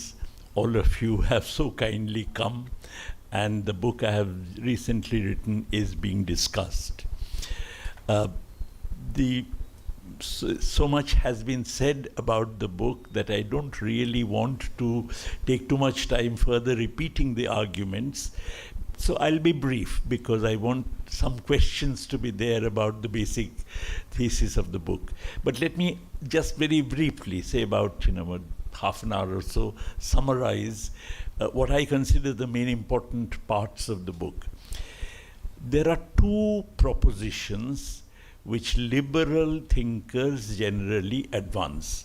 The first proposition is that while liberalism is concerned with individual freedom, Marxism is not. Marxism is concerned with things like ending exploitation, changing property relations in society, but the individual does not play as important a role in Marxist theory as it does in the liberal theory. The second proposition is that really capitalism is a system in which the individual finds his fulfillment or her fulfillment. That socialism, which is brought about in order to end exploitation through changes in property relations and so on, really does not worry too much about individual freedom. In fact, we know that the socialist countries we have had are essentially have been one-party dictatorships in which the dictatorship of the party has overridden the whole issue of individual freedom. Therefore, the proposition is that individual freedom is best attained under capitalism, but it is generally given short shrift under socialism, even when socialism's other achievements are recognized. Even then, it is the case that socialism doesn't really care too much about individual freedom. Now, I believe that both these propositions are mistaken. That really speaking, Marxism is as concerned about individual freedom as liberalism, if not more. And secondly, that the true individual freedom can only be attained under socialism and not under capitalism. The reason why I say this on the basis of an interpretation of our Marxist writings is because in liberalism and in Marxism, there are two very different, diametrically opposite ways of looking at the role of the individual in a capitalist society. Liberalism sees capitalism as coming out of and forever being characterized by individual agency. That individuals come together to constitute the capitalist system. Adam Smith describes this very, very well. Pre-capitalist producers, before capitalism came into being, essentially what you had were people who are jack of all trades. You had to be a repairer, you had to be a kind of, suppose your cart broke down, you have to fix the cart, you have to prepare your food, you have to do everything. So before capitalism came into being, individuals were jacks of all trades. That's Smith's view. When capitalism comes into being, capitalism becomes essentially an instrument for social division of labor. That some people specialize in producing carts, some people specializing in repairing carts, some people specialize in cooking food or whatever, collecting food, or growing food. So capitalism is based on social division of labor where people specialize in particular activities. Now, if I'm doing 10 different activities and suddenly I specialize in one different activity, then in that particular period, for the 9 different activities, I would require someone else to provide me with my material requirements. Now, nobody else is doing that. Therefore, according to Adam Smith, there has to be a previous accumulation. I must have accumulated stocks which I can use vis-a-vis those 9 different activities so that I can specialize in only one of them. He called it previous or original accumulation of capital, which precedes capitalism, or which enables capitalism to come into being. And that is why some people who, because of their thrift, accumulate become capitalists, while others who don't accumulate become laborers, but they become laborers voluntarily because through the social division of labor, labor productivity increases, so they are better off being laborers than they were when they were in the pre-capitalist society being a jack of all trades. So capitalism is a voluntary arrangement. It is an embodiment of individual agency, and throughout the system, not only is the individual fulfilled, but what is more, the individual's actions in the aggregate lead to a socially better outcome. According to classical political economy, this socially better outcome took the form of an increase in the wealth of the nation. Smith's book was called An Inquiry into the Nature and Causes of the Wealth of Nations. Subsequent post-classical bourgeois economics, that is neoclassical theory that we know as neoclassical theory, more or less has the same philosophical biases, same philosophical conclusions, but of course refines it, changes the constituents of that theory. Firstly, it sees individuals as engaged in maximizing behavior, and that is supposed to be rational behavior. Every individual maximizes some function, some utility, or some minimizing cost or maximizing profits and so on. Every individual engages in some maximizing behavior subject to certain constraints. And the aggregation of all that is not only that the individual is better off compared to what he might otherwise have been if he was outside the system, but what is more, the system as a whole becomes socially better off, not in the Smithian sense of increase in the wealth of nations, but in a sense which is defined as Pareto optimality, namely that the system gets to a state where nobody can be made better off without somebody else being worse off. In other words, it gets to a state which is in some sense a social optimum. Now, all this presupposes that all resources must be used, because your rationality has no meaning. Suppose in a world in which there is unemployment, I act rationally, but I become unemployed. In that case, my rational action has no meaning. Rationality must imply that there has to be a correspondence between the intentions behind an action and the outcome of the action. If there is no correspondence, then there is no way that I can actually define any maximizing behavior. So individual rationality presupposes such a correspondence, and such a correspondence presupposes the full employment of all resources. The standard argument against it which was put forward by Keynes was the paradox of thrift. Everybody decides to be thrifty. but the outcome of it is that not that everybody's savings increase. Everybody decides, let us say, to be thrifty and double their savings out of their income. The outcome of it is not a doubling of savings, but a halving of incomes. So if individual intentions and the outcomes of the actions in the aggregate are different, then there is no way that the individual can maximize, can actually be rational in the neoclassical sense, and there is no way that the social outcome can be a desirable outcome. Now, from this also one can imagine that this is the working of capitalism, and Keynes was the person who actually investigated the working of capitalism. So Keynesian economics, in a sense, really cuts the ground from underneath that view of capitalism, which actually saw individual liberty being achieved under capitalism. Individual liberty cannot be achieved if in the aggregate there is deficiency of aggregate demand, and there is therefore large masses of involuntary unemployment. Nobody can say that in the 1930s Great Depression, when Keynes was writing his thesis, individuals were enjoying freedom under capitalism.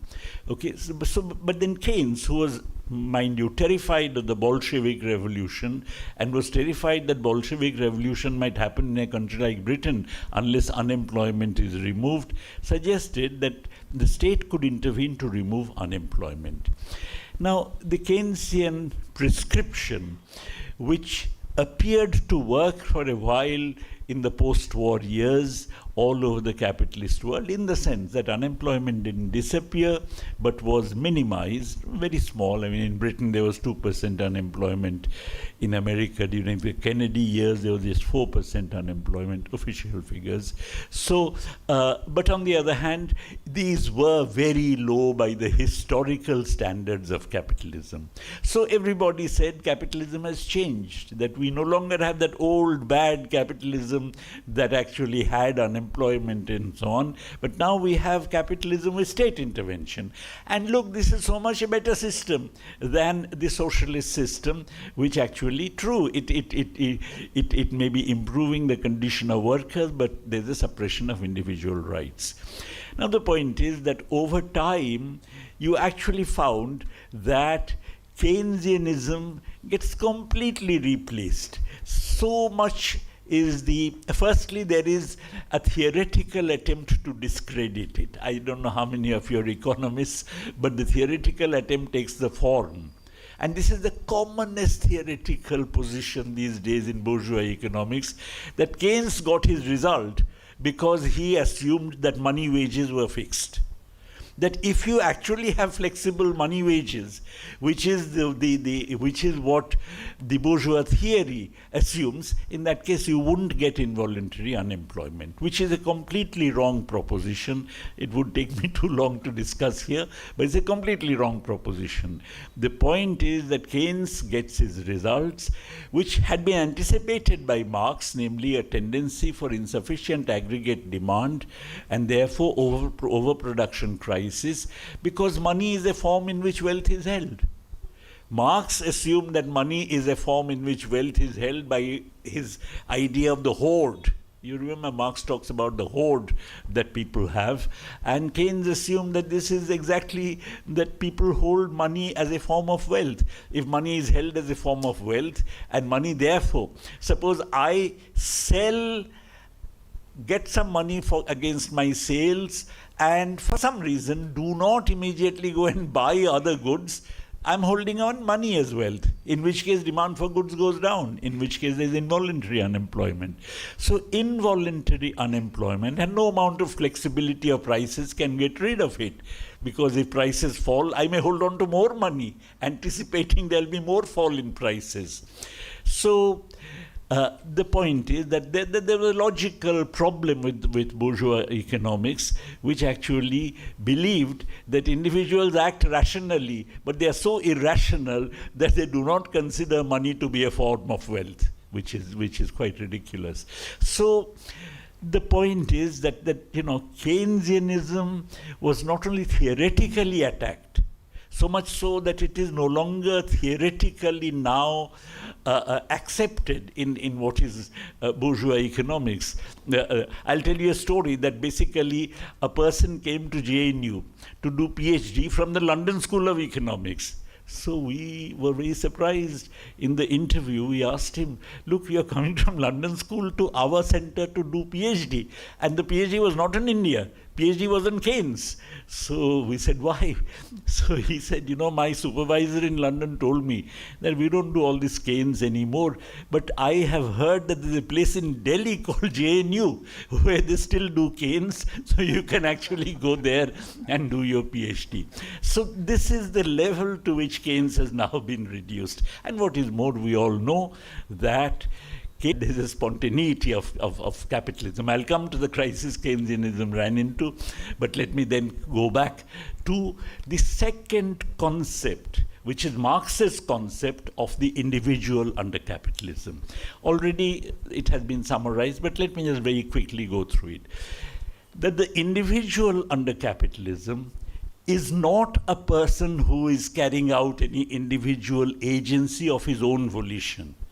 The individual, of course, is acting under capitalism, but the individual is more or less compelled to act by the system in particular ways, more or less compelled to act by the system in the sense of competition within the system in particular ways. There are two very different concepts of competition involved. When you think of competition in bourgeois economics, that competition is absence of monopoly. Everybody acts as a price taker. When you think of competition in the Marxian sense, which is the competition in capitalism, that competition is Darwinian competition. That unless I do something, then I fall by the wayside. Unless the capitalist accumulates, then the capitalist is thrown out because others accumulate and displace him. Therefore, there's a Darwinian competition in which some get killed while others succeed in surviving. Thrown out of the system implies there must be an out. There must be something outside the system. That thing outside the system is the reserve army of labor. That therefore the system cannot do without a reserve army of labor, and it is this competition which actually forces individuals to act in particular ways, and the reserve army of labor is essential, particularly because while bourgeois economics may make some sense in an exchange economy, it can make no sense in a production economy. Because in a production economy, people have to act in a coordinated manner. It's not just a question of me selling something and buying something. People have to act in a coordinated manner. You remember Charlie Chaplin's Modern Times. When that conveyor belt comes to Charlie Chaplin, if he goes for a walk, in that case, production stops. So there has to be a discipline on every individual who is engaged in the production process to do the job that he or she is required to do in time. Now, this is something which, in a feudal system, production occurs because of the obvious coercion, the whip which is used by the monsignor against the serf. But in a capitalist system, there is no physical coercion, and therefore this is done through an extra-physical coercion in the form of the right to fire that the employer has, and therefore if you don't do this, then out you go. If Charlie Chaplin goes for a walk when the conveyor belt, when the semi-finished product comes to him, then he's just thrown out. And for that being thrown out to be a punishment, there must be a group of people who are unemployed, because otherwise it's no punishment. So the point is that so this is something which basically implies that every individual is coerced into acting in particular ways, and the overall system therefore is the its behavior is the outcome of these actions which are imposed on individuals because of the compulsion of the system, because of the implicit coercion of the system, and these outcomes take the form of certain tendencies. Capitalism is a spontaneous system. It grows spontaneously, and this spontaneous system is one which is characterized, as Marx said, by certain immanent tendencies. Centralization of capital, the fact that you turn everything into a commodity, the fact that there are no empty spaces, you can't just leave the tribals alone, you must invade them in order to find out if there is some minerals under their ground, and so on. So the aggressiveness of capitalism, the fact that it goes all over the world, the fact that everything becomes a commodity, the fact that there is centralization of capital, these are all immanent tendencies of capital, and capitalism develops these immanent tendencies irrespective of whether anybody likes them or not, wants them or not. Okay? And this spontaneity of capitalism also incorporates the state. The state is not outside of the system. Keynes's problem was that he actually thought in terms of the state as being an embodiment of social rationality outside of the system. Individuals act in all kinds of ways. Through their action, unemployment is generated. But the state as a wise thing, the state as the embodiment of social rationality would come in and rectify all this. As a matter of fact, if the state acts against the immanent tendencies of the system, then suppose we assume that the state acts against the immanent tendencies of the system, then of course the state creates a dysfunctionality in the system. And such a dysfunctionality actually happened. The fact is that the Keynesian system collapsed because of the inflationary crisis in which capitalism got engulfed at the end of the 1960s and early 70s. And that was because of the fact that once you had, as I said, 2% unemployment in Britain, 4% unemployment in the US, and decolonization of third world countries and so on. So once you had, as it were, a loosening of this coercive system, you actually found that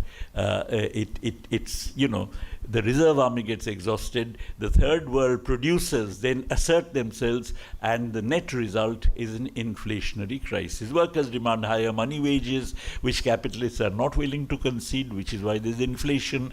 Third world countries want higher prices for their primary products. Some of them can be, as it were, kind of managed, but the oil producers were not managed in 1973 because of the fact that they had formed a cartel by then called OPEC. So the point is that the inflationary crisis was an outcome, was an expression of the fact that the Keynesian demand management cannot really rescue the capitalist system.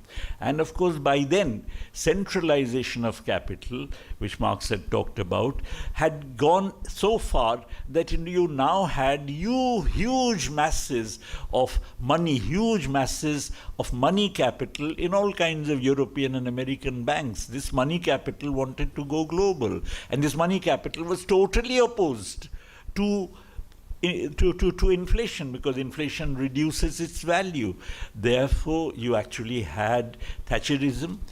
Thatcher created an unemployment of 3 million people in Britain in order to beat down inflation. You had Reagan as well at the same time. So unemployment was generated against the Keynesian prescription of always having near full employment. Unemployment was regenerated on a mass scale in order to beat down inflation at the behest of finance capital, which was going global, and therefore you had the emergence of globalized finance capital. Thatcherism and the corresponding period in the US is, as it were, the kind of coming into being of that moment where finance capital begins to acquire ascendancy. Now the point is, we come back to this whole question of freedom under capitalism, obviously it follows that if individuals are not cooperating to form the system, if the system is acting in an impersonal manner, and in this impersonal manner exhibits in immanent tendencies that generate huge unemployment, that causes massive distress to the individuals, in that case, obviously, there is no individual freedom under capitalism. As a matter of fact, every economic agent, even the capitalists, are alienated under capitalism. They cannot simply act the way they like. They can't go for a walk. They are actually coerced into acting in particular ways. And so, since capitalism is such a system, this system cannot, contrary to what liberalism believes, cannot provide individual freedom. The only way that individual freedom can be achieved is by transcending the spontaneous system. And transcending the spontaneous system can only occur in conditions when there is genuine cooperation among people. Nobody is coercing anybody else. And the genuine cooperation, a condition for that is people owning the means of production in common. And that is what we call socialism. Call it what you like, but a system that goes beyond capitalism, in which the ownership of means of production is common, is the one where alienation can be overcome and individual freedom realized. Now, that's the content of my book, but the point is that such a possibility, such a vision, is something which is not just, as it were, in one's mind. Of course, it's in one's mind, but I believe historically we have been pushed into a conjuncture today where it is urgent to act. Urgent to act not just to achieve individual freedom per se, because individual freedom or freedom of people is being ruthlessly suppressed at this moment. And this is because globalized capitalism or neoliberal capitalism, which represents the globalization of finance, which is really an expression of the globalization of finance, for a start, has actually, if you have globalized finance confronting the nation state, governments are of nation states, that means government policy cannot just do what it likes. Government policy has to willy-nilly accept the dictates of globalized finance, otherwise finance would flow out in large quantities, causing a huge financial crisis. Look at Syriza. Syriza was a left-wing organization that came to power in Greece, but could not take Greece out of this network of financial flows, and therefore had to do exactly what all previous governments in Greece were doing, and people voted it out. So it actually went against its electoral promise of doing something completely different. One example which I have given a couple of times in the last few days is that, look at, even when Nelson Mandela became the president of South Africa, there was so much outflow of finance that he had to appoint as his finance minister the same man who had been the finance minister under the apartheid regime. And why did he do it? Because of the fact that he had to assure globalized finance, assure internationally mobile finance, that no serious threat to them is being contemplated by the transfer of power from the apartheid regime to Nelson Mandela. And he did it not because he was trying to betray his promise and trust and so on, but because they were just not in a strong enough position to really impose capital controls. Now, in such a situation, I believe neoliberal capitalism, for a start, involves very substantial increases in income inequality. That's because in the advanced countries, the workers, because capital has become mobile, the advanced country workers are competing against third world workers. If you have American workers going on strike demanding higher wages, American capital would say, all right, we are going to China or we are going to India, And therefore, that is something that actually weakens the trade unions' bargaining strength, weakens the trade unions, and the workers, therefore, do not succeed in getting higher wages. In fact, Stiglitz made a calculation that the average real wage of a male American worker in 2011 was marginally lower than in 1968. Okay.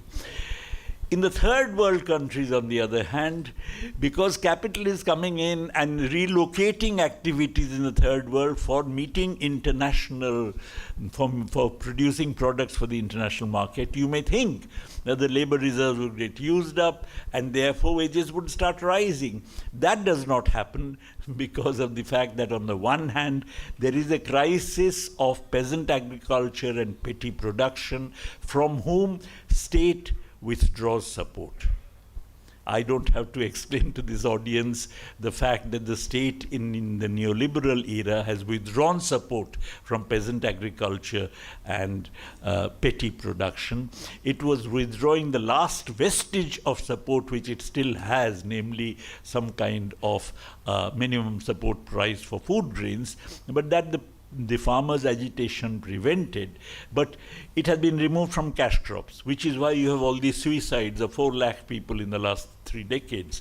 So the point is that the state withdraws support, and this withdrawal of support pushes these sectors, peasant agriculture and petty production, into a crisis. 15 million cultivators, according to 2011 census, which is the last one we have had, were less compared to 1991 census. Some may have become cultivators, others must have gone to the cities in search of jobs. The job creation comes down because there is a huge increase in labor productivity, because competition, since trade opens up country borders, there is a huge competition between different countries to introduce new processes and new products. If you don't introduce, the Chinese would introduce and take away your markets, or the Indonesians would introduce and take away your markets. Therefore, the rate of labor productivity increase, rate of labor productivity growth rises. And that means, since employment growth is output growth minus labor productivity growth, the rise in labor productivity growth, even in a country like India, presumably, where output growth has been very high, the rise in labor productivity growth is so high that employment growth in the neoliberal period on average has been lower than it was in the pre-neoliberal period. Our output growth has, according to official figures, virtually doubled compared to the years before neoliberalism, but the employment growth has been halved from about 2% per annum to about 1% per annum in this period. So the reserve army of labor, because of the influx of displaced petty producers and peasants, and because of the fact that the labor productivity growth gets so reduced, almost equal to the rate of growth of the workforce, implies that the labor reserves keep increasing. So real wages don't rise here as well. So real wages don't rise in the global north, they don't rise in the global south. The only country where real wages rise has been China, and that's because of government diktat. That's not because of the play of demand and supply, but the government has actually dictated that please raise real wages. But otherwise, real wages have been extremely sluggish all over the world. But labor productivity is rising, which means that the share of economic surplus rises in output within countries and over the globe as a whole, because of which income inequalities increase. This is something which everybody now knows. The IMF is talking about rise in income inequality. The G7, G20, they're all talking about rise in income inequality. And that a rise in income inequality is really an expression of the functioning of neoliberal capitalism, one of the immanent tendencies of neoliberal capitalism. But this in turn precipitates a crisis, because obviously if income inequality rises, consumption doesn't rise as much because the propensity to consume of the poor is much greater than of the rich. So consumption doesn't rise as much, which is why there's a crisis of overproduction, leading to a stagnation in the world economy. The decade 2012 to 21 is the lowest growth decade in the entire post-war period. And now things are slowing down even further. So there is stagnation under neoliberal capitalism, which has got hemmed in, which therefore is in a cul-de-sac. You may think that state intervention should remove this cul-de-sac, but state intervention can work only if the state can spend by taxing either the rich who save a part of their income, or by simply using a fiscal deficit. If the state finances 100 rupees by taxing the workers 100 rupees who spend the 100 rupees anyway, then workers' consumption goes down, state expenditure goes up by an equal amount more or less, and there's no net increase in aggregate demand. Therefore, state intervention is something which is dependent on these ways of state getting the wherewithal for expenditure, and of course both these are disliked by globalized finance. Financiers are the richest, they don't want taxes on the rich, and fiscal deficit is something that they don't like because of the fact that fiscal deficit serves to discredit, to delegitimize the capitalist system, and particularly the financiers who are supposed to be, who Keynes had called functionless investors. So both, and that's why in every country of the world virtually, except the US, you actually have fiscal responsibility legislation, that you can't have fiscal deficit more than 3% of GDP. Now you just ask yourself the question, why this peculiar legislation? In all countries, you don't say that you can't spend less than 3% on health. You don't say you can't spend less than 6% on education, which is what the Kothari Commission had wanted India to do. But on the other hand, we have a law that actually says that you can't have a fiscal deficit larger than, in our case, 3% center, 3% states, 6%. So, because you can't have fiscal deficits, you can't have taxation of the rich, you actually find that state cannot overcome this crisis. So we have, under neoliberal capitalism, it has run into a cul-de-sac, it has run into a dead end. And two things which it is doing are particularly disturbing at the moment. One, of course, is the upsurge of neo-fascism all over the world. We know that when neoliberalism runs into, or when capitalism runs into a crisis, the big bourgeoisie then uses the help of fascist elements, as it had done in the 1930s, to prevent any threats to its hegemony. The fascist elements change the discourse. The fascist elements divide the working class and the working people, and the fascist elements other an alternative, a hapless minority, ethnic group, religious group, and so on, generate hatred against that ethnic or religious minority among the majority. And therefore, they not only divide the working people, but get the working people enmeshed in this contradiction, which is the change of discourse I was talking about. Now, this is something which is happening all over the world. Argentina, Poland, Hungary, India, US, Turkey, and so on. And where they are not in power, like in France or in Germany, they are knocking on the doors of power. AfD in Germany, Marine Le Pen in France. Therefore, there is an upsurge of fascism, which is really something which is very, very serious, and of course is not just a threat to freedom, it is complete abrogation of freedom. And the second thing that is happening as an expression of the response to the crisis is Trump's unilateral imposition of tariffs. That does not mean end of neoliberalism, because capital flows continue, but imposition of tariffs is basically export of unemployment. Whether Trump succeeds or not is a separate matter, depends on whether countries retaliate or not. But on the whole, the third world would not retaliate. The current regimes in the third world would not retaliate, as we already know.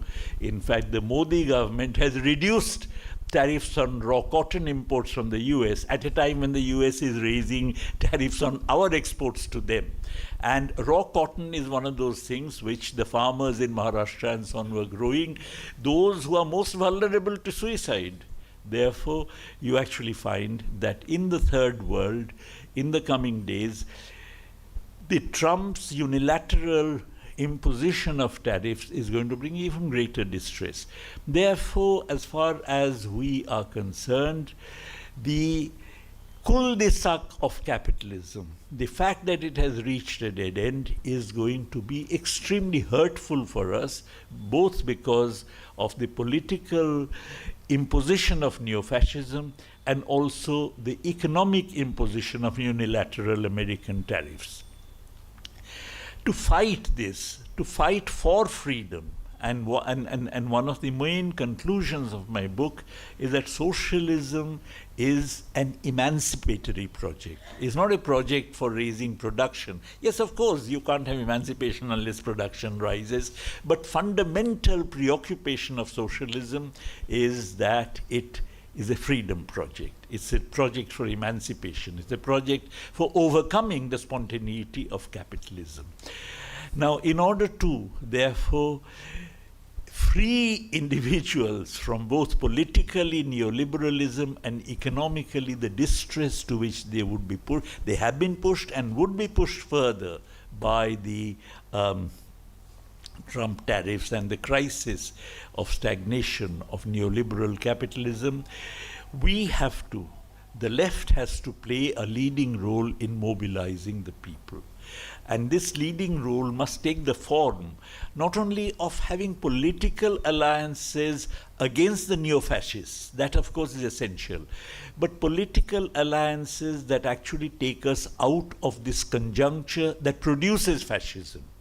In other words, to overcome fascism, we must overcome the conjuncture that produces fascism. And that conjuncture is the crisis of neoliberalism. Therefore, we have to have also an economic component in whatever united front we form with other political elements that are willing to fight the neo-fascist rule in our country. And this economic element must be the introduction of a New Deal. I'm not saying, I mean, I would like this New Deal to take the form of the introduction of certain fundamental economic rights, universal, fundamental, justiciable, constitutionally guaranteed economic rights.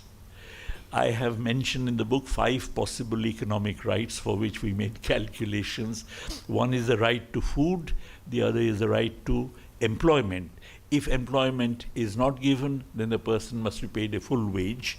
Right to universal quality health care through a national health service, as existed in Soviet Union, as exists today in Scandinavian countries, and even in Britain, despite Britain whittling it down.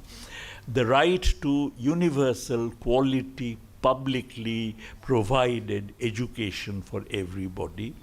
And of course, the right to a non-contributory living pension for everybody and corresponding disability benefits.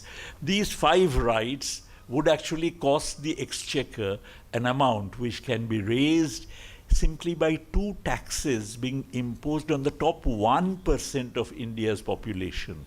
One is a 2% wealth tax. The other is a 1/3 inheritance tax, that if I pass down my property, if I belong to the top 1%, I pass down my property, 1/3 of it is taken by the state. Other countries, capitalist countries, true blue capitalist countries, like Japan, for instance, has inheritance tax in the form of death duty, which is 55%. Britain and US have got 40% death duty. I'm suggesting 1/3 inheritance tax. Very, very modest proposals. Now, I'm not saying that everybody is going to agree to all these fundamental rights and this and that, but at least some component of it must be there in order to convince people that what we are offering is a new deal. And consequently, the formation of a welfare state must be our way of counteracting fascism, not just politically, but also in economic terms. Thank you.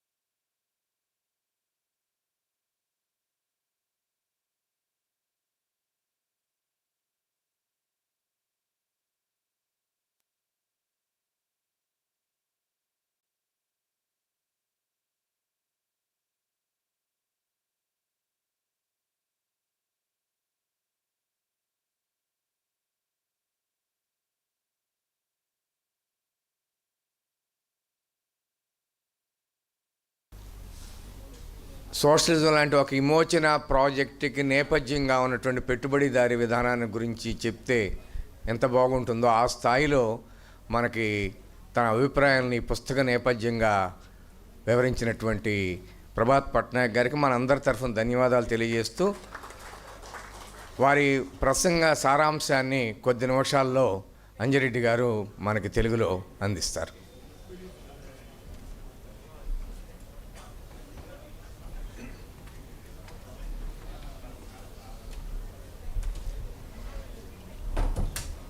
బహుశా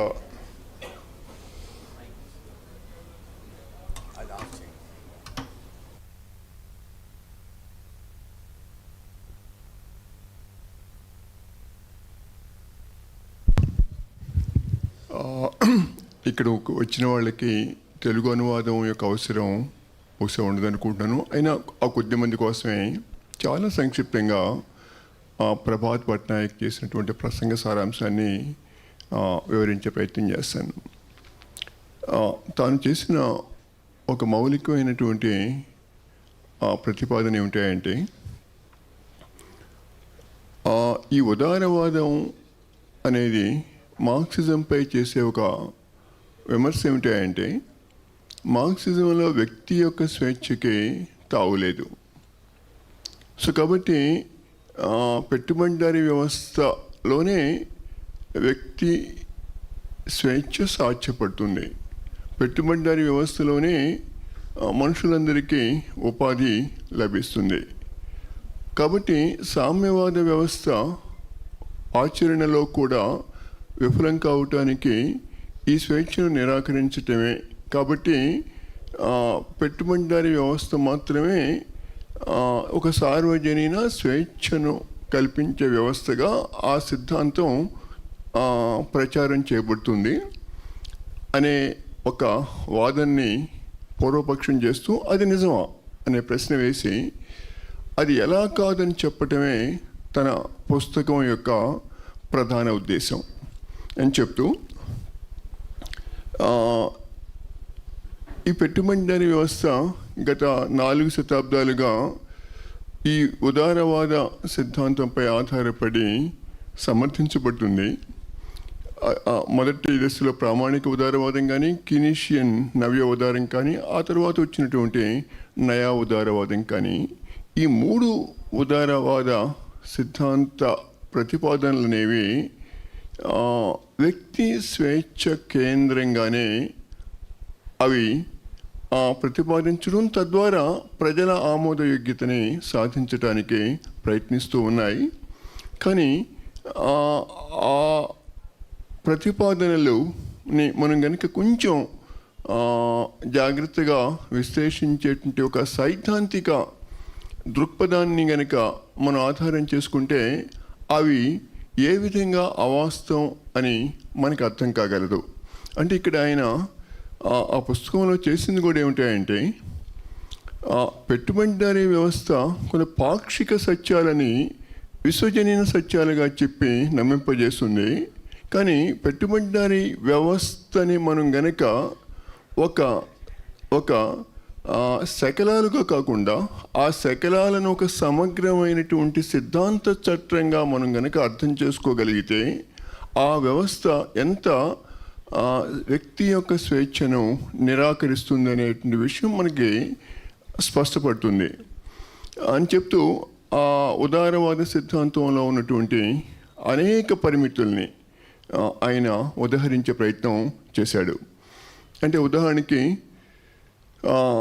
Adam Smith లాంటి వాళ్ళు చేసింది ఏమిటి అంటే ప్రతి మనిషి అన్ని పనులు తనకు తానుగా చేసినట్లయితే తన శ్రమ ఎక్కువ ఉత్పాదకతను సృష్టించజాలదు. కాబట్టి శ్రమ విభజనను కనుక ఆర్థిక వ్యవస్థలో కనుక ఏర్పరచగలిగితే శ్రమ ఉత్పాదకత పెరుగుతుంది. కాబట్టి అది మరింత సంపద సృష్టించడానికి దారితీస్తుంది. కాబట్టి తద్వారా ప్రతి మనిషికి ఉపాధి లభిస్తుంది. కాబట్టి తద్వారా ప్రతి మనిషి యొక్క అవసరాలు తీరుతాయి. కాబట్టి అది సరైనది అవుతుంది.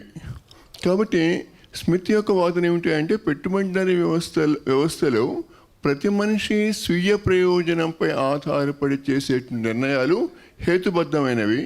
ఈ హేతుబద్ధతే ఆ వ్యవస్థలో సంపద సృష్టికి, తద్వారా ప్రతి మనిషి మరింత విస్తృత అవసరాలను పొందటానికి, తద్వారా స్వేచ్ఛగా జీవించడానికి కారణమవుతుందనే ఒక వాదన ఏ విధంగా అవాస్తవమో ఆయన వివరించే ప్రయత్నం చేశాడు.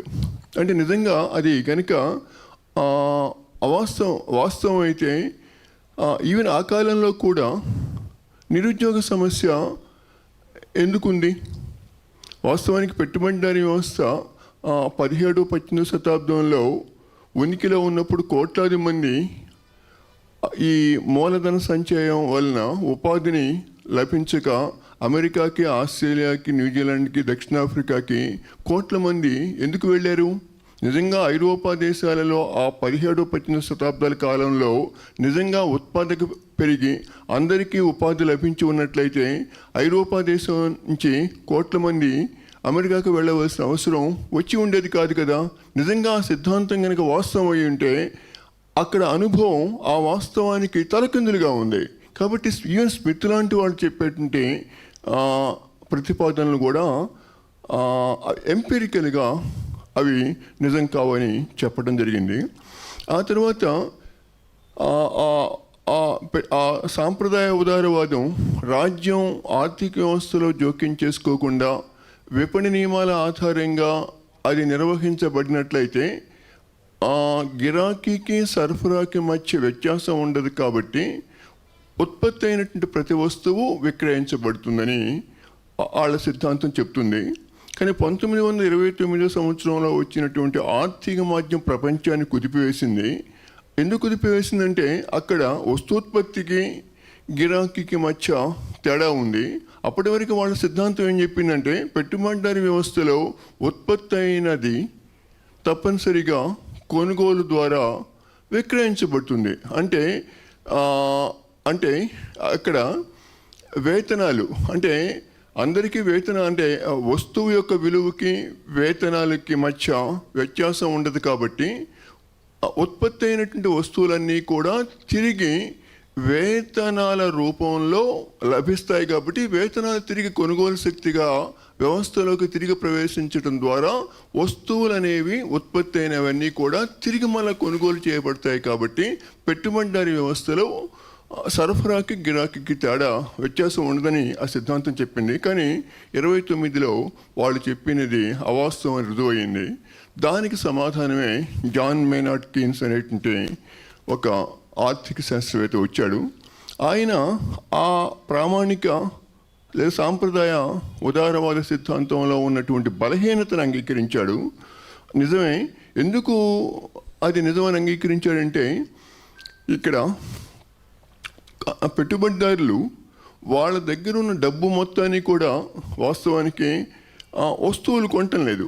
వాళ్ళ దగ్గర ఉన్న డబ్బుని వాస్తవానికి డబ్బు రూపంలోనే ఉంచుకున్నట్లయితే అప్పుడు ఉత్పత్తి అయినటువంటి వస్తువులు గిరాకీ రూపంలో ఎలా కొనుగోలు కాబడవు. కాబట్టి పెట్టుబడిదారీ వ్యవస్థలో మిగులు ఆదాయాన్ని ఉన్న వర్గం డబ్బునే సంపద రూపంలో నిల్వ ఉంచుకుంటుంది. సో డబ్బునే సంపద రూపంలో నిల్వ ఉంచుకున్నప్పుడు తిరిగి ఆ డబ్బు గిరాకీ రూపంలో ఆర్థిక వ్యవస్థలో ప్రవేశించకపోయినట్లయితే అక్కడ ఉత్పత్తి అయిన వస్తువులకి తిరిగి మళ్ళీ గిరాకీ ఎక్కడి నుంచి వస్తుంది? కాబట్టి కీన్స్ యొక్క సమాధానం ఏమిటి అంటే, రాజ్యం ఉన్నత వర్గాల ఆదాయాలపై పన్ను విధించి తిరిగి ఆ డబ్బుని కనుక దిగువ వర్గాలపై ఖర్చు పెట్టినట్లయితే తిరిగి అది మళ్ళా ఆర్థిక వ్యవస్థలో కొనుగోలు రూపంలో ప్రవేశించినట్లయితే తద్వారా సరఫరా ఉత్పత్తి అయినటువంటి వస్తువులు తిరిగి మళ్ళా కొనుగోలు కాబడతాయి. కాబట్టి తర్వాత తద్వారా ఆ వ్యవస్థలో సరఫరాకి గిరాకీకి మధ్య సమతౌల్యం వస్తుంది. తద్వారా రాజ్యం యొక్క జోక్యం అనేది ఆర్థిక వ్యవస్థలో సంక్షోభాన్ని నివారించగలదు. అది కీన్స్ యొక్క ఆర్థిక సిద్ధాంత సారాంశం. కానీ ఆ సిద్ధాంతాన్ని అమలు చేయటం వల్ల వచ్చినటువంటి ఒక సమస్య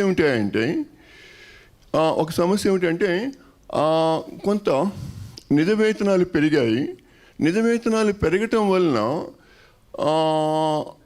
కార్మికుల యొక్క సంఘటిత శక్తి కూడా పెరగటం వలన వాళ్ళు మరింత ఎక్కువ వస్తువుల్ని కొనుగోలు చేయటానికి ప్రయత్నించినప్పుడు వస్తువుల యొక్క ధరలు అనూహ్యంగా పెరగటం జరిగింది.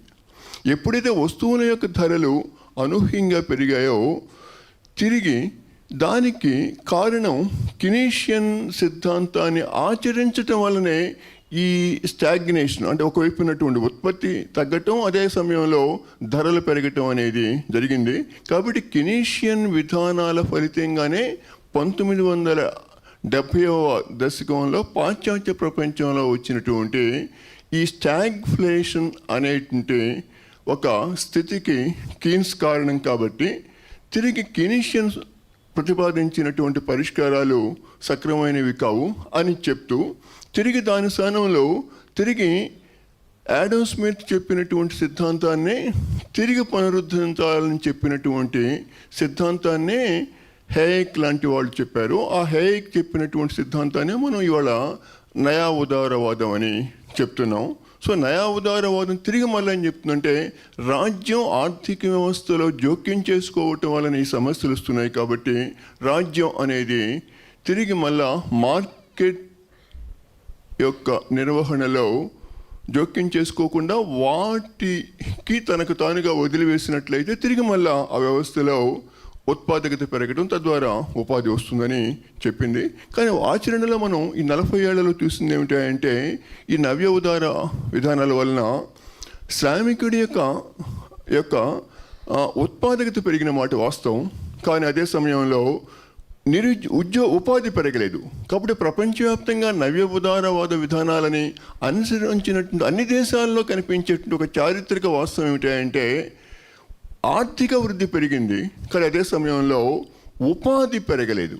అంటే నయా ఉదారవాద విధానాలు వాస్తవానికి ఆర్థిక వృద్ధిని సాధించినప్పటికీ ఉపాధిని పెంచడంలో విఫలం కావటం వల్లనే తిరిగి ఆ దేశాల్లో అనూహ్యమైనటువంటి ఆదాయ లేదా ఆస్తి మధ్య అసమానతలు పెరిగాయి. సో కాబట్టి ఈ ఆర్థిక అసమానతలు అనేవి తిరిగి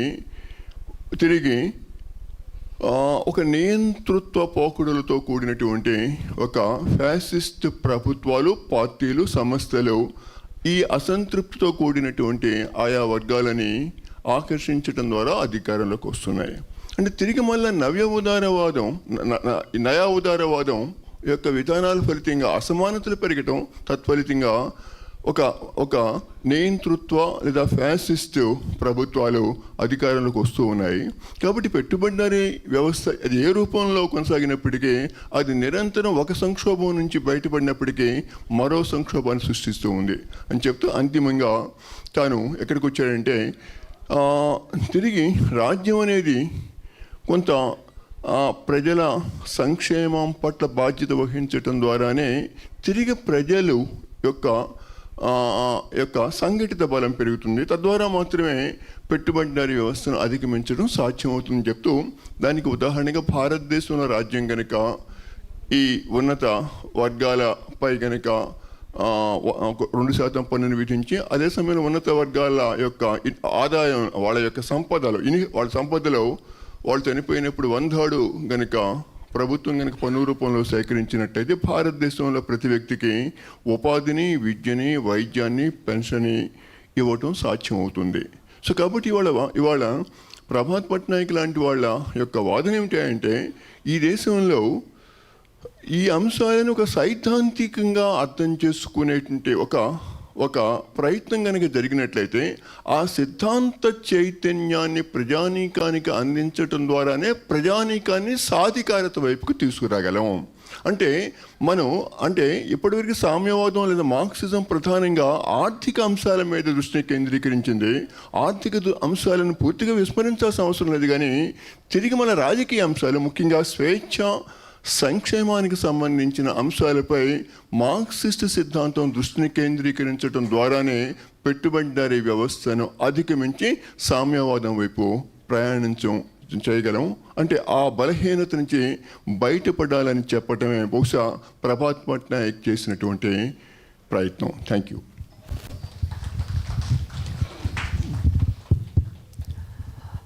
మామూలుగా టెక్స్ట్ అంటాం. ఎవరైనా రాసింది చాలా చక్కగా, చిక్కగా, సాంద్రతతోటి కూడుకొని ఉంటే టెక్స్ట్ అంటాం. కానీ ఇప్పుడు ఈ పుస్తకానికి నేపథ్యంగా ప్రభాత్ పట్నాయక్ గారు చెప్పిన విషయాలు, ప్రసంగ పాఠం అంత టెర్స్గా ఉంది. అంజిరెడ్డి గారికి జగన్నాథరావు రాగా షార్ట్ హ్యాండ్ తెలియకపోయినా దాని అంతటినీ కూడా సంగ్రహించి ఇంత చక్కగా మనకి దాని సారాంశాన్ని అందించినందుకు ధన్యవాదాలు తెలియజేస్తూ ప్రభాత్ పట్నాయక్ గారిని స్పందించవలసిందిగా కోరుతున్నాం. I request Prabhat ji to respond to the questions that we have received so far.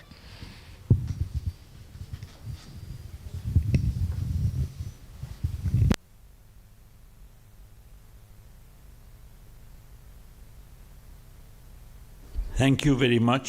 I have received a lot of questions, and let me try and answer them.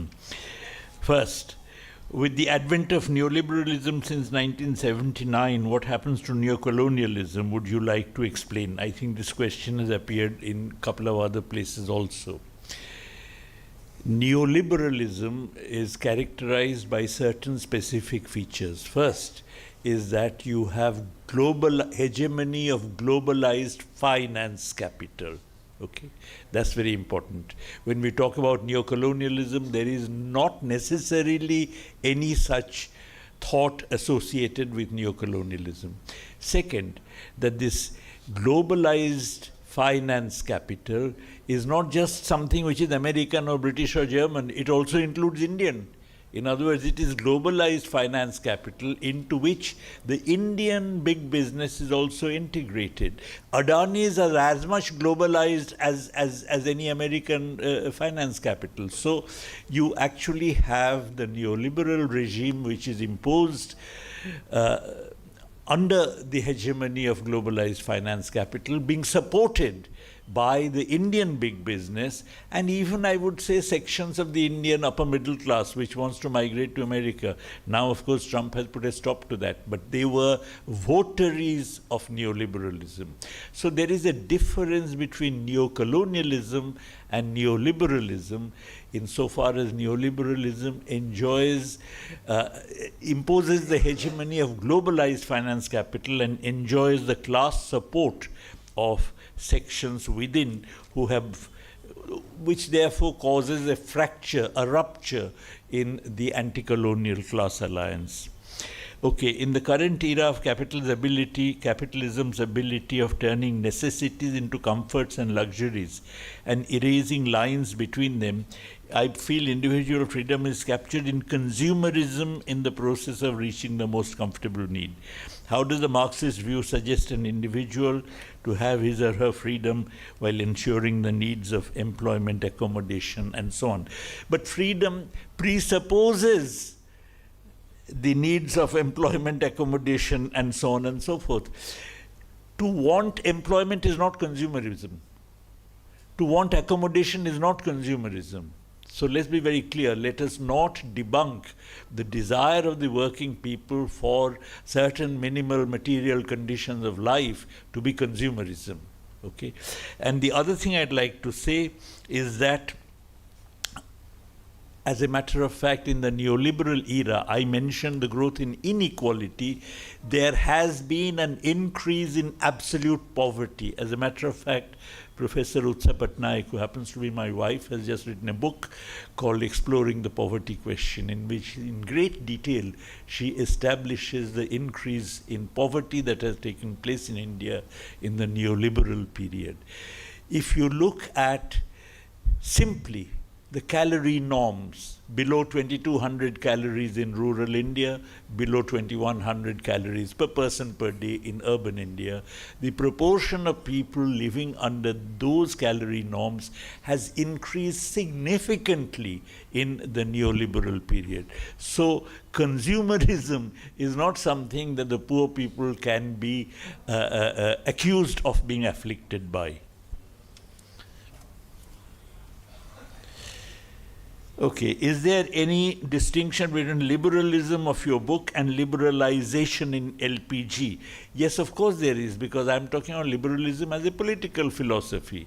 And I'm saying the liberalism as a political philosophy believes that capitalism is not only compatible with, but is the best system for achieving individual freedom. Okay, that is not true. And what is more, the current economic regime, which is a regime of liberalization, is one under which the denial of freedom to the people, both when the regime was functioning properly and when the regime is functioning with a neo-fascism at its helm, it shows that, only confirms the fact that this is not true, that capitalism is not something which actually ensures individual freedom.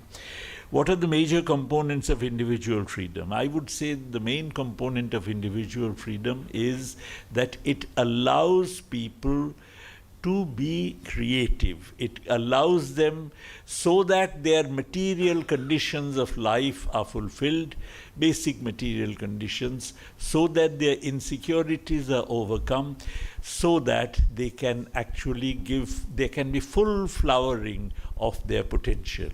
They can be creative.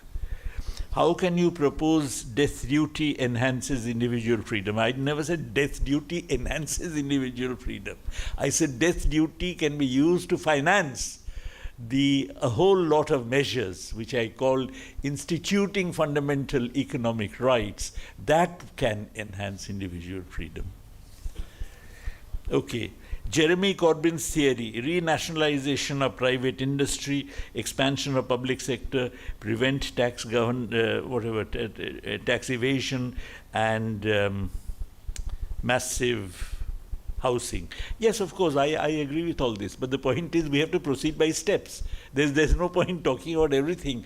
I am talking in the current conjuncture. If you wish to intervene, there is a neo-fascist government which we have.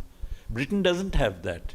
So if there's a neo-fascist government we have, and against that neo-fascist government, certain political steps are being proposed and implemented, I'm saying that those political steps must also be supplemented by certain economic measures, and I mentioned certain minimal economic measures. So that is very much not at all in conflict with what Jeremy Corbyn is saying, but he's saying it in his context, and I'm seeing something in my context. You gave a wide presentation of capitalism and its failure. Do you think China is doing well in all aspects? No. Obviously, I don't think China is doing well in all aspects. Certainly in China there is a lot of unemployment. And also they have not eradicated poverty. They have brought it down greatly. But on the other hand, China is not doing well in all aspects. Now suppose Modi becomes Xi Jinping politically and administrative-wise, one-party dictatorship, and so on. Do you suppose such a change? Do you support such a change? If Modi imposed capital controls, if Modi challenged US imperialism, if Modi announced wage increases like the Chinese do, then of course I'll support. But that is not what Modi does. And if Modi did that, he wouldn't be Modi. Okay, neoliberalism is much used and abused term. Does it really exist as a robust concept? Is India neoliberal or neoliberalizing? James Manner argues that Indian state is very strong and thus India is far from neoliberalism. What do you say, sir? If India had imposed capital controls, in that case, I would have said that India has taken the first steps towards overcoming the albatross of neoliberalism around its neck. But as long as India remains exposed to global financial flows, no state is strong enough to actually withstand the intentions or the depredations of globalized finance capital. I'll tell you, Liz Truss, who was the British Prime Minister, had a Chancellor of the Exchequer who announced that they are going to give transfers to the capitalists to revive the economy, but they are going to finance the transfers through a fiscal deficit. Even though the transfers were meant for capitalists, the fact that they were going to be financed by a fiscal deficit basically was enough to put globalized finance off, because of which there was an outflow of funds, run on the pound depreciated, and therefore Liz Truss had to resign, becoming the shortest serving prime minister in the entire history of Britain. So it's not a question of judgment whether the Indian state is strong or is weak and so on and so forth. It's a question of whether you have institutional mechanisms to actually take care of the depredations of globalized finance. As a matter of fact, I should say that confronting globalized finance is not a joke. It's not going to be easy, because the moment you put capital controls, capital would stop coming in, financial inflows would stop, then you can't finance your trade deficit, in which case you have to have import controls. If you have import control, then there are many goods which you would not be able to have in as large a quantity as you have been having. And in such a case, even our basic classes in whose interests we are having all this talk may have to suffer. So they have to be consistent, they have to be aware of the things. It's not a question of promising them things, but as a matter of fact, they have to be willing to make the sacrifices required for acquiring autonomy from globalized finance. Okay, why we live in increasingly fascist and liberal society. Fascist and liberal I would not put together, please. I recognize that liberalism is opposed to fascism. Because liberalism is opposed to fascism and we are opposed to fascism, there is a tendency to confuse Marxism with liberalism these days, and I am drawing a distinction. But on the other hand, the fact that I'm drawing a distinction doesn't mean that I'm saying liberals and fascists are similar or the same, or birds of the same feather. Further, Marxism politically is understood as a macro program for reorganizing society politically and otherwise. How do we reconfiguration Marxism in micro terms as in micro level policies? And do you see our own representatives who have largely vested interest in accumulating capital taking up such program? I never said that our own representatives are going to take up the program of ushering in socialism. Of course not. But the point is that, you see, socialism is not a question of suddenly saying, okay, let's nationalize the means of production. Socialism is something towards which you proceed by having transitional programs. I was suggesting a transitional program which was having these fundamental economic rights. I even said, let us have agreement with other political parties, not even on all five, but even on one or two. Suppose in India today you introduce a national health service. That is going to make a tremendous difference to the lives of the working people. Okay, let us at least agree on that. So the point is that one thing would lead to another. There is a dialectics of reform that leads to socialism, that leads to revolution. Bolshevik revolution was won on the slogan of land, peace and bread, none of which said socialism. So the point is that let us talk in terms of what is something which can be immediately enforced, demanded, and so on. And there's a dialectical process. Let's be aware of that.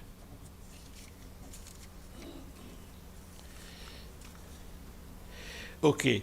What were the limitations to personal freedom in the socialist experiment so far? Well, basically, I believe a one-party dictatorship is something which is not conducive to individual freedom. It depoliticizes the people. I mean, the fundamental problem with the existing socialist societies is that they ended up depoliticizing the working class. When the Soviet Union collapsed, dictatorship of the proletariat, according to our understanding, had collapsed. But not a single strike took place. Not a single demonstration by the proletariat took place. Please think about it. One-party dictatorship depoliticizes the working class, and a depoliticized working class cannot fight for its freedom. How the right to freedom is politically, potentially different from what liberalism is offering. No capitalist society can offer a right to employment. Okay, on this, I challenge you, tell me any capitalist society that can offer a right to employment, because capitalism cannot work without a reserve army of labor. If you offer full employment as a right to employment for everybody, in that case you are really doing away with the reserve army of labor. And therefore you're doing away with the basic mechanism through which discipline is imposed in the production process in a capitalist society. You said giving confidence to finance capital becomes a major goal of the way governments act.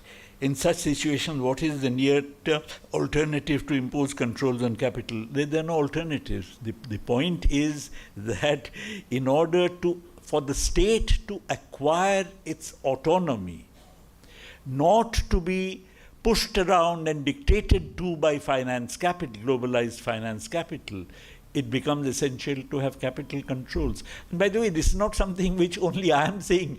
In 1933, John Maynard Keynes had written an article in Yale Review called National Self-Sufficiency. And in that he had said that let finance above all be national, not globalized. And the point is that he was smart enough to see that his idea of state intervention is something that would be scuttled if the state had to face globalized finance.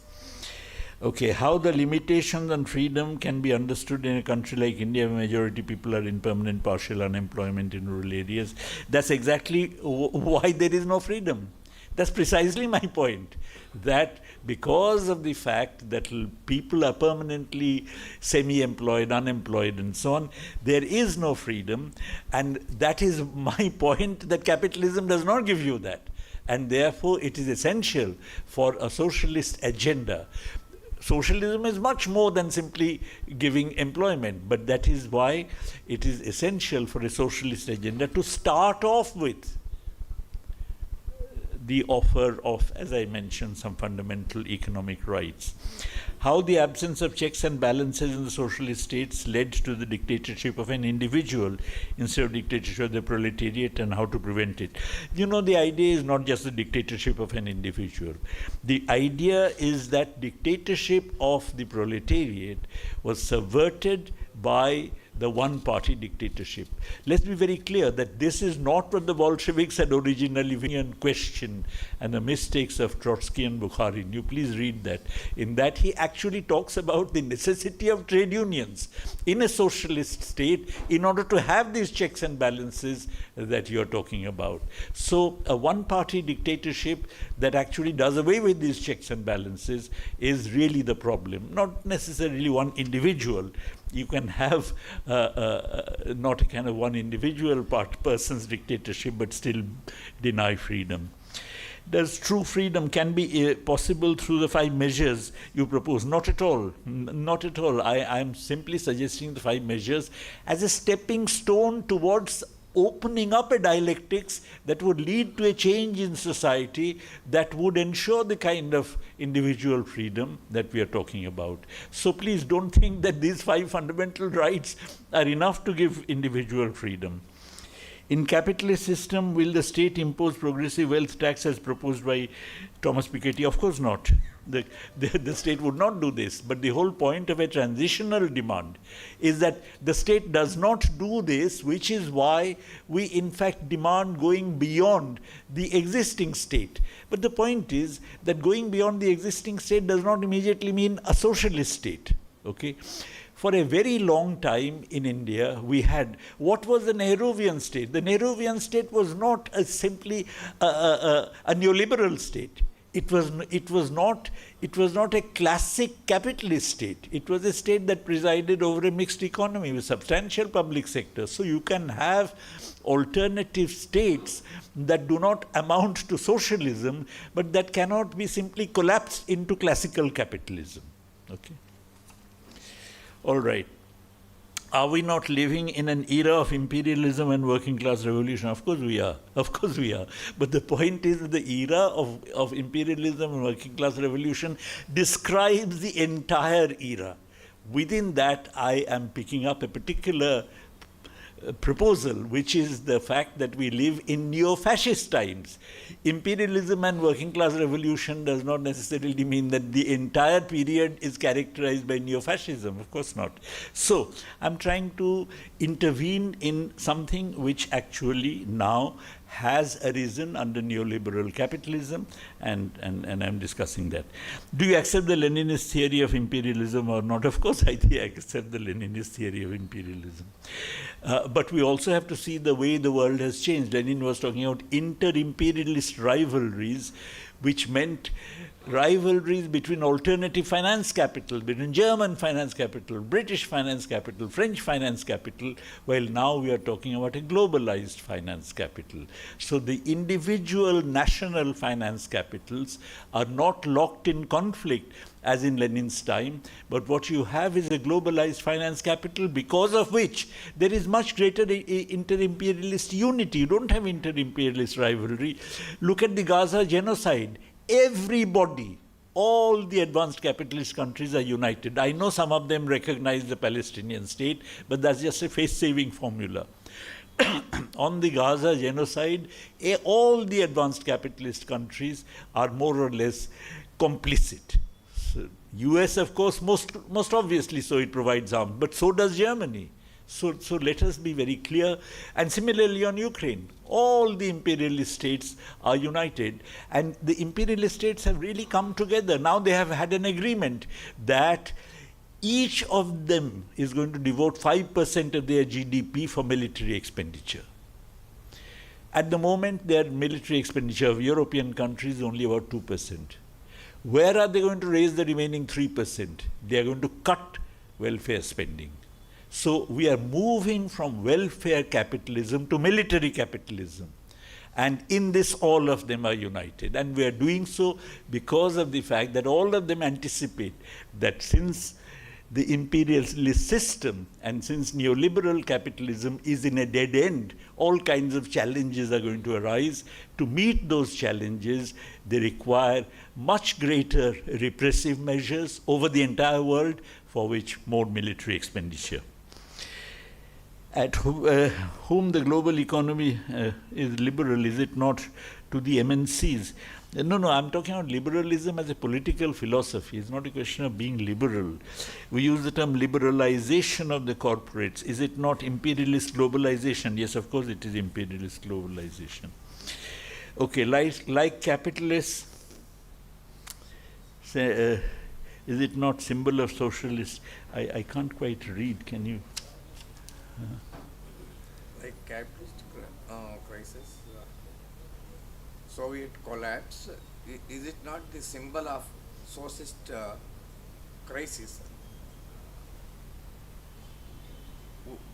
We are naming it as the lapses of individual leaders and parties in that country without getting out of the... Without getting out of the situation, whatever.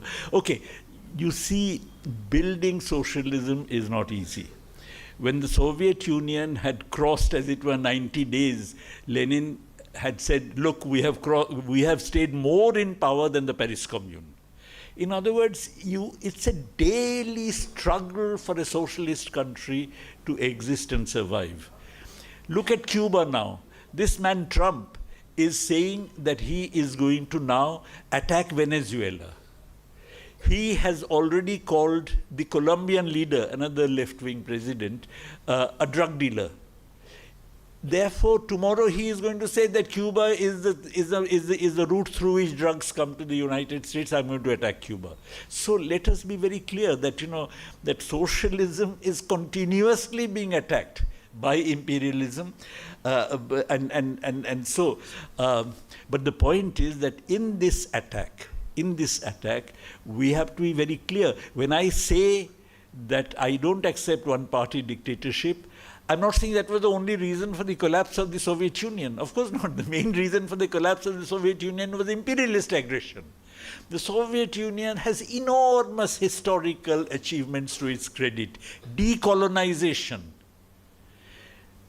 the defeat of fascism, the building up of the biggest, most gigantic welfare state in the world. So let us not debunk the Soviet achievement, but at the same time, it got weakened because of the political arrangement they had.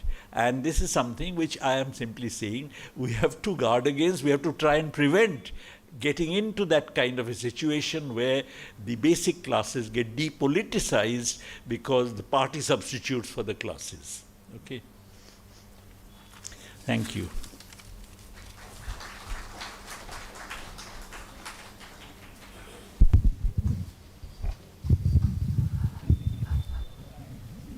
సభికుల నుంచి వచ్చినటువంటి ప్రశ్నలకి విశ్లేషణాత్మకమైనటువంటి సమాధానాలు ఇచ్చినటువంటి ప్రభాత్ పట్నాయక్ గారికి ధన్యవాదాలు తెలియజేస్తూ సభను ముగించవలసిందిగా MB విజ్ఞాన కేంద్రం కన్వీనర్ మురళీ కృష్ణ గారిని కోరుతున్నాను.